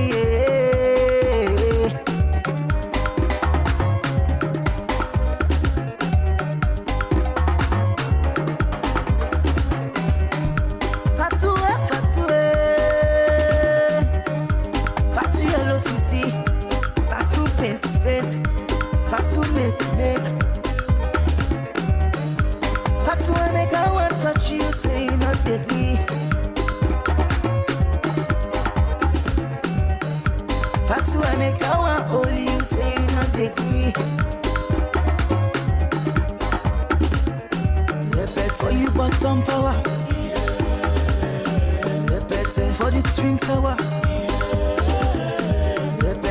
by God in power.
Viewers, them we don't done the first part of the show.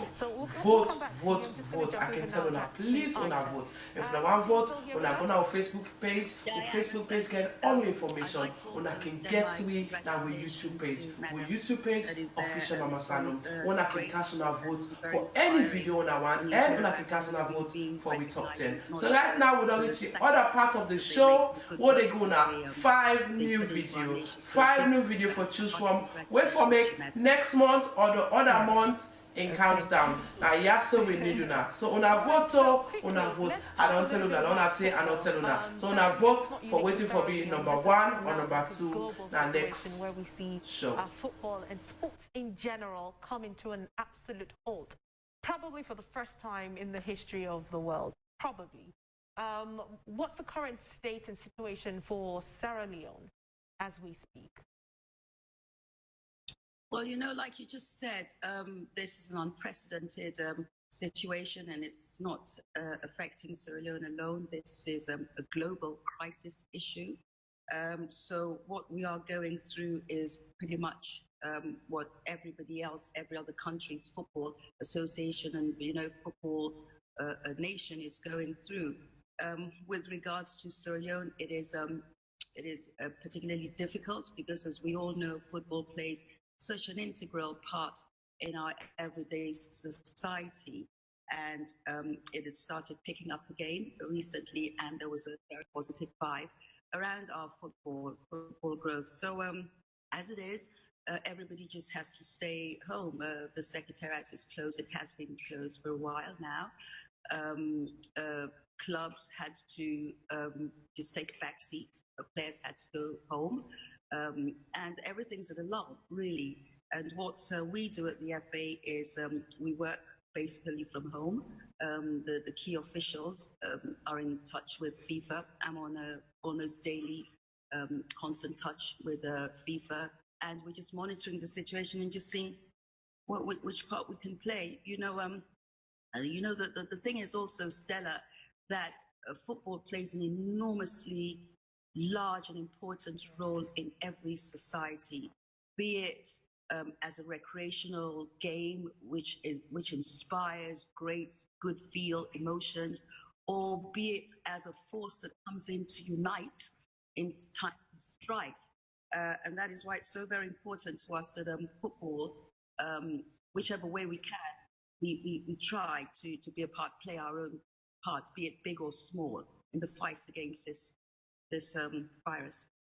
Now, before we talk about SLFA's, fight and support in this COVID-19 pandemic that Sierra Leone, is going through, let's talk about the impact on the club and the players as well, and how the SLFA is supporting, or what sort of structure is being put in place to support the clubs and the players at this very critical time. Well, the impact on the players, naturally, they don't get to play. So that tells on their physical fitness, their physical, in terms of upping their game, and also, not least, financially, because these players, this is their direct source of income, their direct and only source of income. So it has a huge impact on them. And which is why, like I said to you, I'm constantly in touch with FIFA. Quite recently, what we did before the lockdown, the 3-day lockdown, we assisted the clubs, the 14 clubs, and also the coaches, the referees, and the veterans, those who are directly connected to the Sweden Football Association, i.e. deriving an income from us, be it on a monthly basis or what have you, to assist them financially during that period. And I have to say that we're looking at ways that we will continue to support. And I don't want to make any promises, or else my phone will be inundated just after this interview. But we are going to try to continue to support. Now, SLFA contributed towards the fight against the virus, making your renovated premise available onto the Emergency Operations Center. How did that decision come about? Yeah, well, like I said, when after we'd given that small solidarity gesture to the clubs and associations directly affiliated to us, it was well received locally, and it was very well received internationally. Because I don't believe other member associations had done quite the same. Maybe some had, I don't know, but it was very well received. And that was for our players, like I said. But then, we needed to do something a little bit more. And I had a conference call with FIFA, and, suggestions were being made here, there, and the other. And my aim was to see how we could support the government. And, sometimes support doesn't necessarily have to be financial. Sometimes you can give support that is non-financial, but it has a bigger weight, significance, and, it's better off in the end than financial support. And so this is how we talked it through with FIFA, and they were happy for me to support the government through giving the secretariat.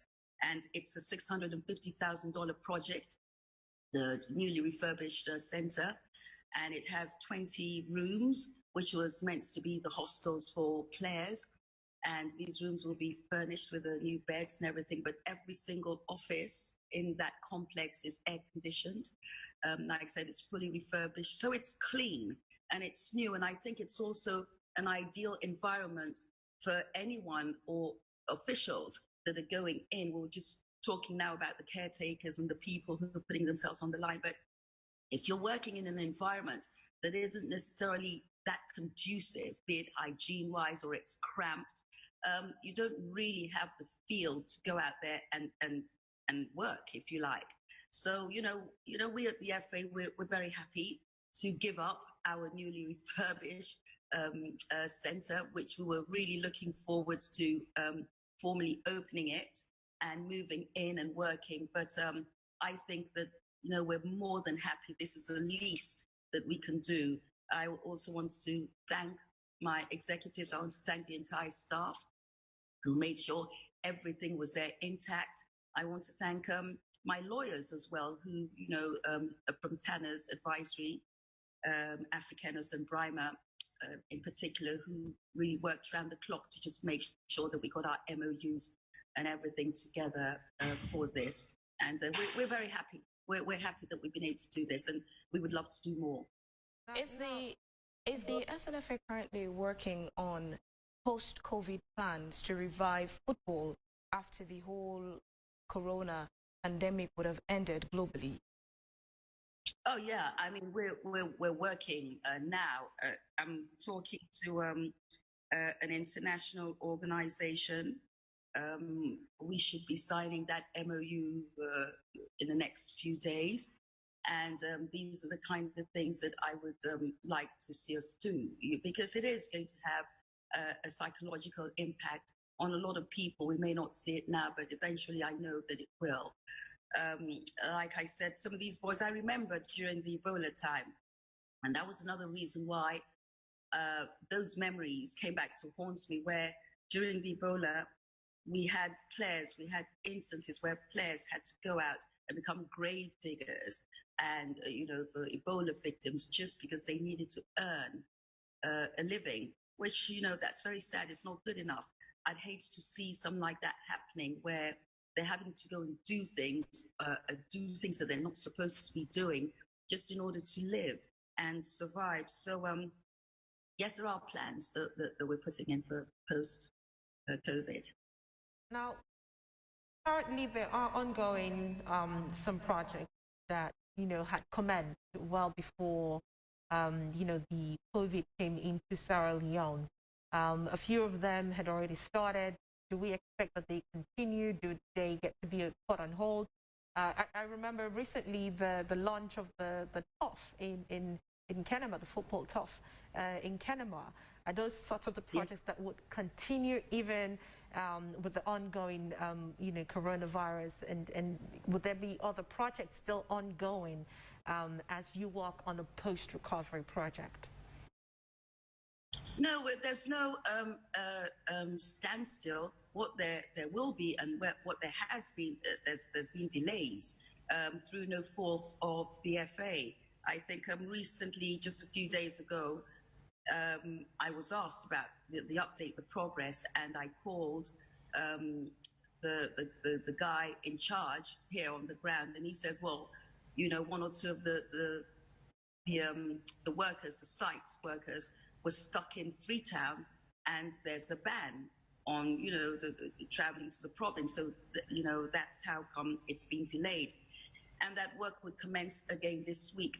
The pace will not be at the same pace we wanted, naturally, because we cannot have that many workers in one vicinity, if you like, environment, working for obvious reasons. So I think they will do it piecemeal by piecemeal, meter by meter, square by square. I don't know, I'm not a construction worker, but I have been told that work will continue, but it'll be at a slower pace. Okay. Now, just to take you back a little bit, you just mentioned something, what happened during the Ebola period, where some players had to undertake certain jobs and roles just to be able to fend for themselves.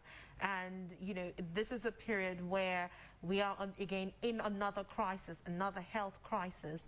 And, this means that there are people who would get affected along the way.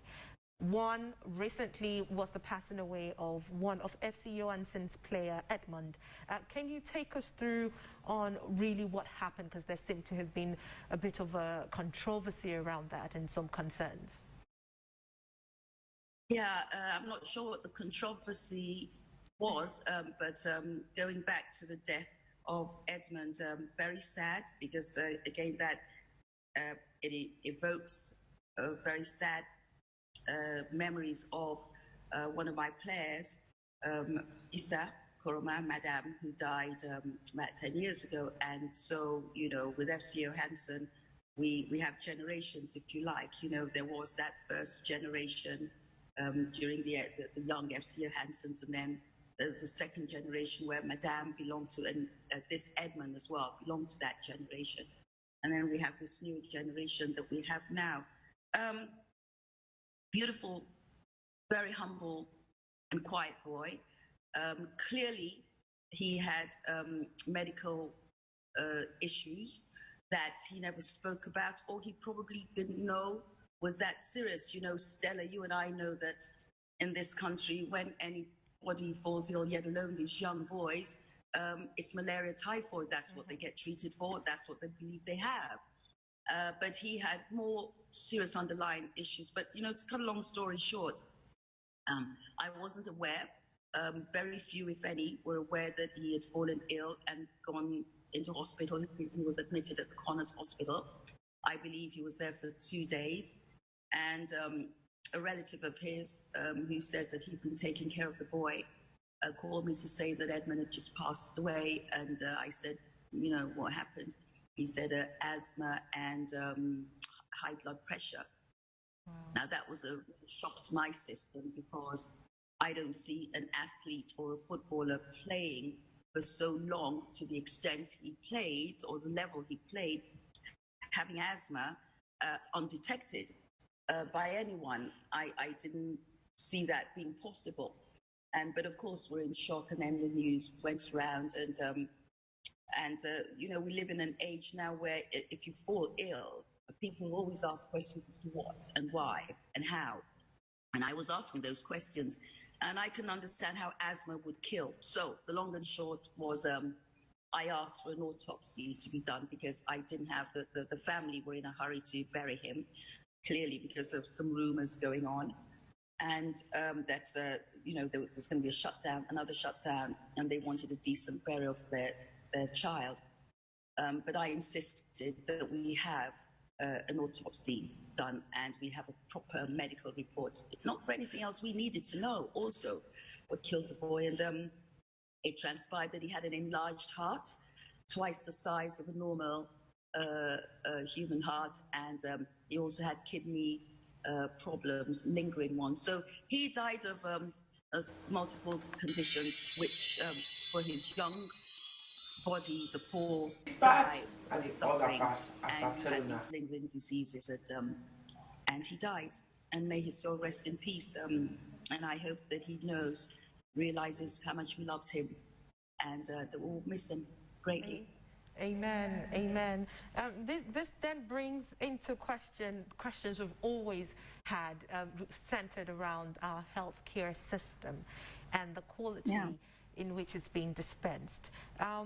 Does this now sort of take SLFA back to the drawing board in ensuring that there are sports medical doctors? I'm not sure what it's called or how you people reference them, but have some sort of like a specialist, you know, just for the players, for the people who are in football, medical practitioners, specialists, you know, who can basically check on these boys, make sure, give them a clean bill of health, just to say, yes, these people, these are the conditions we know they have, this is how we treat them. Is that something SLFA would not be looking into? Yeah, well, you know, going back to the drawing board, we're always having to go back to the drawing board, SLFA, and sometimes if only certain issues wouldn't arise, which brings us to a grinding halt almost, would be a much more better off FA putting certain things in place. But that's not the case, because we're always having to deal with issues we have no business dealing with, really, you know. But that's not an excuse. The fact is that the FA, look, we deal with it twofold. You deal with having to look after the national team players, having to get a sober, well-qualified doctor for the teams on all levels, not just the first team, to be able to look after our players, put them through the right tests, their nutrition. All of these things needs to be put in place. You're absolutely correct. This is what we should be doing. If we don't have the funding, we will find the funding or apply for the funding. There is no reason why we should go outside CAF or FIFA's ambits to look for funding to fund and take care of our players. In the case of the teams, Well, you know, ideally, what should be happening is each team should have its own structure where you have your own team doctor. You pay your own team doctor. That team doctor should be qualified enough to look after your players.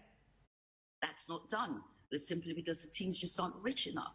So it'll have to be again, coming back to the FA to subsidize them on that. The FA would have to go back to FIFA to request for subsidies. And these are all of the things, and it shouldn't have to take the death of a player so tragically for us to be able to go back to the drawing board and see that this needs to happen. These are things that we know should happen. And these are all the different plans and areas that we as an FA are looking into, bar the fact that there are distractions sometimes that, you know, brings us to a bit of a halt. So it will happen, that I can assure you. The extent to which we will support clubs to be able to look after their own players with a doctor and everything, I can't say. But, you know, we are a family. They are under the FA. We've got to help. If we want a healthy football association, want a healthy football industry, we've got to be able, as a parent company, to be able to subsidize and to help these groups and these clubs. So yes, I can actually see something happening very soon. Aisha, just as we round up your interview, just a quick clarification. So prior to now, especially with the Premier League game that was playing, all the other matches in the country, how were football players assessed medically? Because I know even internationally, your medical record is also part of the criteria for the game, right? How were they assessed medically? Well, like I said, each club has its own team doctor. I know that our own team doctors, we would put our boys through a routine, but it's not a rigorous routine. If a player is unwell, that player would supposedly report to the team doctor or the welfare, and they would send them off. But to say that I know of any club that every month or every 3 months sends them through a medical routine, no, it does not happen. Should it happen? Absolutely, definitely it should. In the past, we've also spoken to Ecomed to see, and actually quite recently, Ecomed had offered that they could put out a medical policy and insurance for us. And we were now beginning to look at that. And then this struck. That was put on hold. And it wasn't even as a result of the virus. It was just a general thing, trying to rebrand and upscale, if you like, the health system for the clubs, because we are looking to see how we can help these clubs. You know, some clubs just don't have anything whatsoever. So they really do depend on the FA subsidizing and assisting them in every which way, every way. So I think that this is what we're going to be doing. And I don't think that there's any harm in picking up again with Ecomed or any other medical institution to see how we can support our clubs. Now that there is a lull, these are things, it's an administrative thing, we can look at it. All right. What about the players in Lyon Stars? Prior to international matches, were they ever getting medical diagnosis before they play these international games? Well, I don't think it's for the FA to take care of the medical assessment of players. If they're international players, their clubs should be able to do that for them. I think we would be jeopardizing those players if we were to start tampering with their medical status, as it were. So no, it's not our responsibility. But when they do come to Sierra Leone, I think that it is only but fair to say that at least they go to the gym. We do have someone called who does their physio and stuff like that. I'm assuming that he checks up on them, but we can't really take the responsibility of their medicals, really. All right, so as we round up, final words now. What's the way forward when it comes to football post coronavirus? What should the players, what should Sierra Leoneans, what should the clubs expect once we're done fighting COVID-19? I think the players. I mean, like, Africans so beautiful. Like, I wish we can cherish what we have and then ways to just do their train on their own or with one other at a very, very safe distance. They should look and they can look forward to a vibrant football atmosphere again. The league will commence. And all the other international competitions that we've signed up for, like the CAF under 17, which obviously will be delayed, but it will happen. Sierra Leone will host again. Women's football will be revived. There's another big project that we are working on with regards to women's football, which is an academy, the development center for women. These are all the things that have now been put on the back burner, unfortunately, and we should be looking forward to that. We should be looking for, being part of the qualifiers again for CAF. Football will return, football will rise, football never dies. There is a lull and it's disappointing, but I think the bigger picture now is about how we come together, how we use football, the strength and the power of football to help others who are fighting to save lives, to protect lives. And I think we'll be a very proud nation if we can achieve that through football. Okay, well, thank you very much, Aisha. Thanks for joining us this morning on the show. And thanks, Stella. Stay well, stay well. Thank you. What SLFA is doing, the stands and its support. We'll continue to engage you as we go along the way. Thank you and have a very beautiful day. Bye. And now we come to the studio, AIG Elizabeth. Thank you again for joining us and congratulations again on being selected as one of the 50 most influential women in Sierra Leone. Thank you very much. But how do you think you made it on that list? Well, honestly, when I actually got the award, it was not a surprise to me because I have worked so hard, and I'm one of the officers that is really hardworking, committed, and very perseverance. I have served the force for 31 years, unblemished, with no criminal records or disciplinary records against me. And I have actually displayed high-level commitment, in terms of, working very hard. I take up to challenges in the organization because I believe I have the strong conviction that what men can do, women can do better. And if I'm not actually familiar with what I should do, I make sure that I do consult my colleagues so that they can actually take me through. And I have actually tried over the years to, to bring on board other women who can also, take their rightful place within the police institution, And honestly, as I said earlier, I have worked very hard. So having this the 50 most influential women award was not really a surprise to me because of my dedication and commitment to hard work. Okay, so as you talk about getting more women into the supporting more women, we still see low numbers of women in the force, and we also see low numbers of women climbing up the ladder. This is literally still a male-dominated field. How do you contribute when we in actually changing joined that? the force? Yes, when I joined the force in 1988, frankly enough, it was a male-dominated institution. We had our challenges. It was not easy to go through. Women were marginalized. There was this stereotype type of duties women were performing. But with the restructuring, some of us actually took part in the restructure. We started seeing drastic changes within the organization.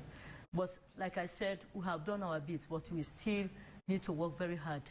Even as I speak to you, we only have about 16% of women from 12,000 plus. We are just talking about 2,000 women, which does not actually make any significant impact to the organization. So we are really working as a team, especially at that top echelon where we have 3 AIGs. We are working as a team, to actually see how best we can assist our women to take their rightful place within the institution.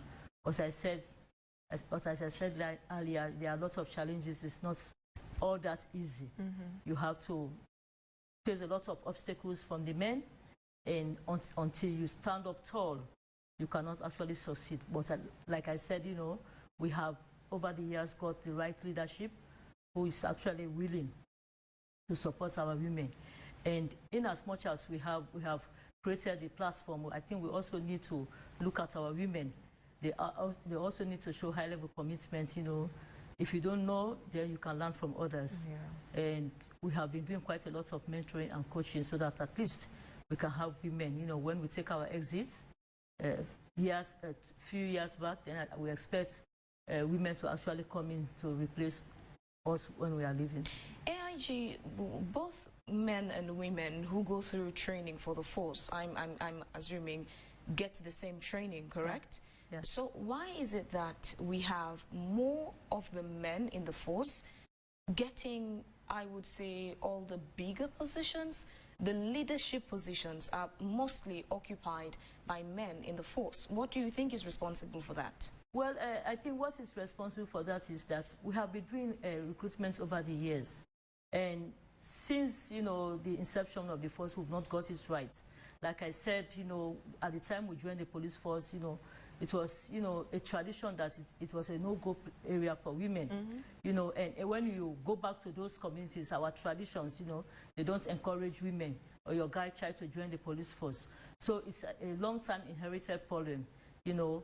And even with the current recruitment, there is a level playing field for women. But most times you do the adverts, you know, you hardly see competent women, because in as much as we want to have women, I think our target should be having competent women to join the police force. So do we have a short amount of competent women in the police force? Yeah, we do have competent women, but from all indications, I think we have to improve on that as well. You know, so that at least, like about a decade ago, there was this accelerated promotion scheme for women. We actually went, by then I was the director of gender affairs. We went to the universities to actually encourage women to opt for the police force. And there, from that point, we actually started getting it right. We were able to recruit more women, female graduates, you know. But like I said, you know, the traditional, the perception about the police force, that it is no good area for women, and that you hardly get decent female officers in the police force.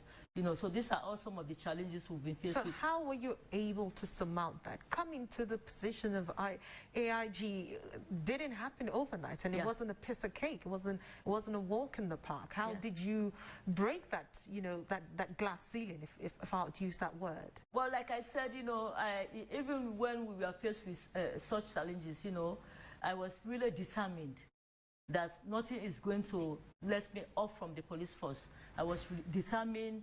I even tried to lobby and even get men to understand that when you are talking about policing, you know, we expect equal participation from both men and women. And even in terms of policing activities, there are lots of issues affecting the vulnerable women and girls. So we expect that with a female officer, those officers will be in a better position to address issues affecting our various communities where we have vulnerable women and girls. But like I said, it was not really very easy for me.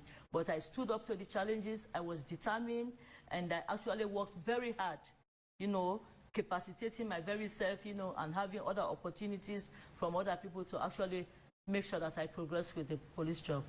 Would you say the same for majority of the female officers? Are they stepping up to the challenge? Are they also equally being professional and trying to grab the opportunities that are made available onto the male officers as well?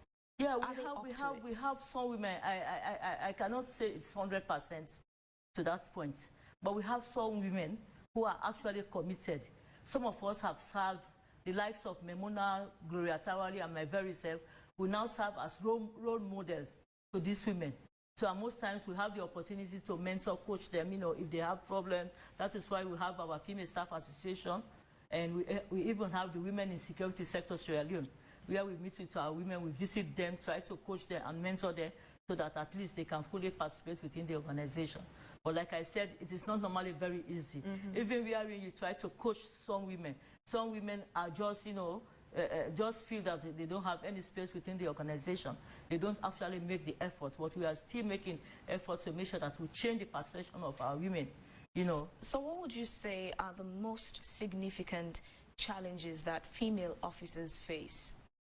Well, like I said, the job itself is very much demanding. You know, we have single parents. They have to take care of their children. You know, managing the workplace and your domestic choice is actually one of the challenges, you know. And like these other institutions, when they go abroad, they have facilities for children to take care of them, but not unlike our own institution, we don't have the facilities. So most it happened to me, you know, when I joined the police force, you know, after 3 years, you know, I had my first son, but it was not really easy for me. I had to manage running from police CID or Central Police Station to go to Circular Road where we are staying to take care of my little kid, you know, and most times I had to do that twice every day, which was not really very easy for me, you know. So like I said, this is one of the most important challenges I face. Attaining this position, and unfortunately, those challenges still exist today within the police force. Attaining this position, how are you going to change that so that women who are coming in and those who are currently in will not necessarily have to go through all the challenges you went through? What sort of reforms do you expect to Yeah, well, what we have done normally, we have actually tried to improve on our maternity leave. So at least when you give birth, you have 3 months. You know, and we do encourage women to wait until they give birth to actually request for the maternity leave. So during that 3 months, at least you have time to take care of your kid. And honestly, although it's not part of our policy, there are times we have to lobby, you know, with the commanders to see reason to see how best they can assist those women. But like I said, honestly, the structures are not there to actually support our women. You know, not that they don't want to work. Is that something you're going to be paying attention? Say again? Is that something you're going to be paying attention to? Yes, that putting the structures in place. Yes, like when we actually, you know, when we've been meeting with the at our executive management board, we've actually come up with suggestions to the IGP in terms of, you know, creating facilities for our young babies, you know, so that at least when the women are on the job, they have ample time to concentrate, you know, rather than moving from back and forth, you know. So these are some of what, like I said, we have resource challenges, you know, which makes it very difficult to actually have those structures in place. But like I said, you know, there are times we actually have to move, you know, to lobby. Although it's not actually part of our policy, but we do lobby with the senior officers to see. And they are also parents. They understand their situation. Most times, you know, they have to assist them. So in a few seconds, as we round up, what would you say to women who might have the interest to join the force, but are just too scared, thinking, well, that's a no-go zone for me as a female? What would you say to that category of women or girls who are listening to you right now? Well, what I will actually tell the women that is the fact that, you know, the police structure has changed over time. We have the leadership that is now encouraging more women to join the police force, you know, and we have international organizations that are supporting the Sierra Leone Police Force. You know, when I was the director of gender, we had a special project that was funded by UNDP, you know, attracting women in remote areas, because it was one of the problems we actually had, you know. When we do our recruitment, you hardly see women from those places like Bond, Moyamba, Matrujon, you know. So that project was funded by UNDP, and we actually went out to encourage women to join the police force. Well, I just want to tell my guys, these are our future leaders. In the police force, you can make your impact, you know, in terms of, you know, serving humanity, providing safety and security for the communities. At the same time, you know, having the fulfillment that you have achieved in serving the nation of Sierra Leone. So I just want to tell the guys that, you know, gone are those days for us to consider the police as a no-go area. They have the opportunities, and there is a level playing field for everybody, irrespective of your sex, your age, or your ethnics. You have the opportunity to join the police force, and we are there to give you all the support. You know, we have a good number of senior police officers at that top management team. They can give them the support, you know, when they come in, we can give them the support so that at least they can work very hard in terms of providing service to the people of Sierra Leone. Thank you very much. Well, Zaidu Zito says, trust me, the people I admire mostly in the SLP are women. Most of them have created lots of positive impact in the force. irrespective of the challenges. And there's often the saying that women make better leaders, and this research actually has been conducted and verified. So congratulations. It can only get better from here, and maybe this is where we say the police is your friend. With people like yourself manning that institution, the police indeed will be the friend of Sierra Leone. Thank you so much, Madam AIG Elizabeth Toure. Congratulations on your position. Congratulations as well as being one of 50 most influential women in Sierra Leone. At this point, this is where we'll end today's edition of Wake Up Sierra Leone. Happy Independence to all of you there, viewers and our listeners. And also today, being 27th April, is the 5th anniversary of Channel 33. AYV's Channel 33. Yes, this channel you're watching is 5 years old today. We'll get more on that, on AYV and our activities, much more later on. Of course, we're still observing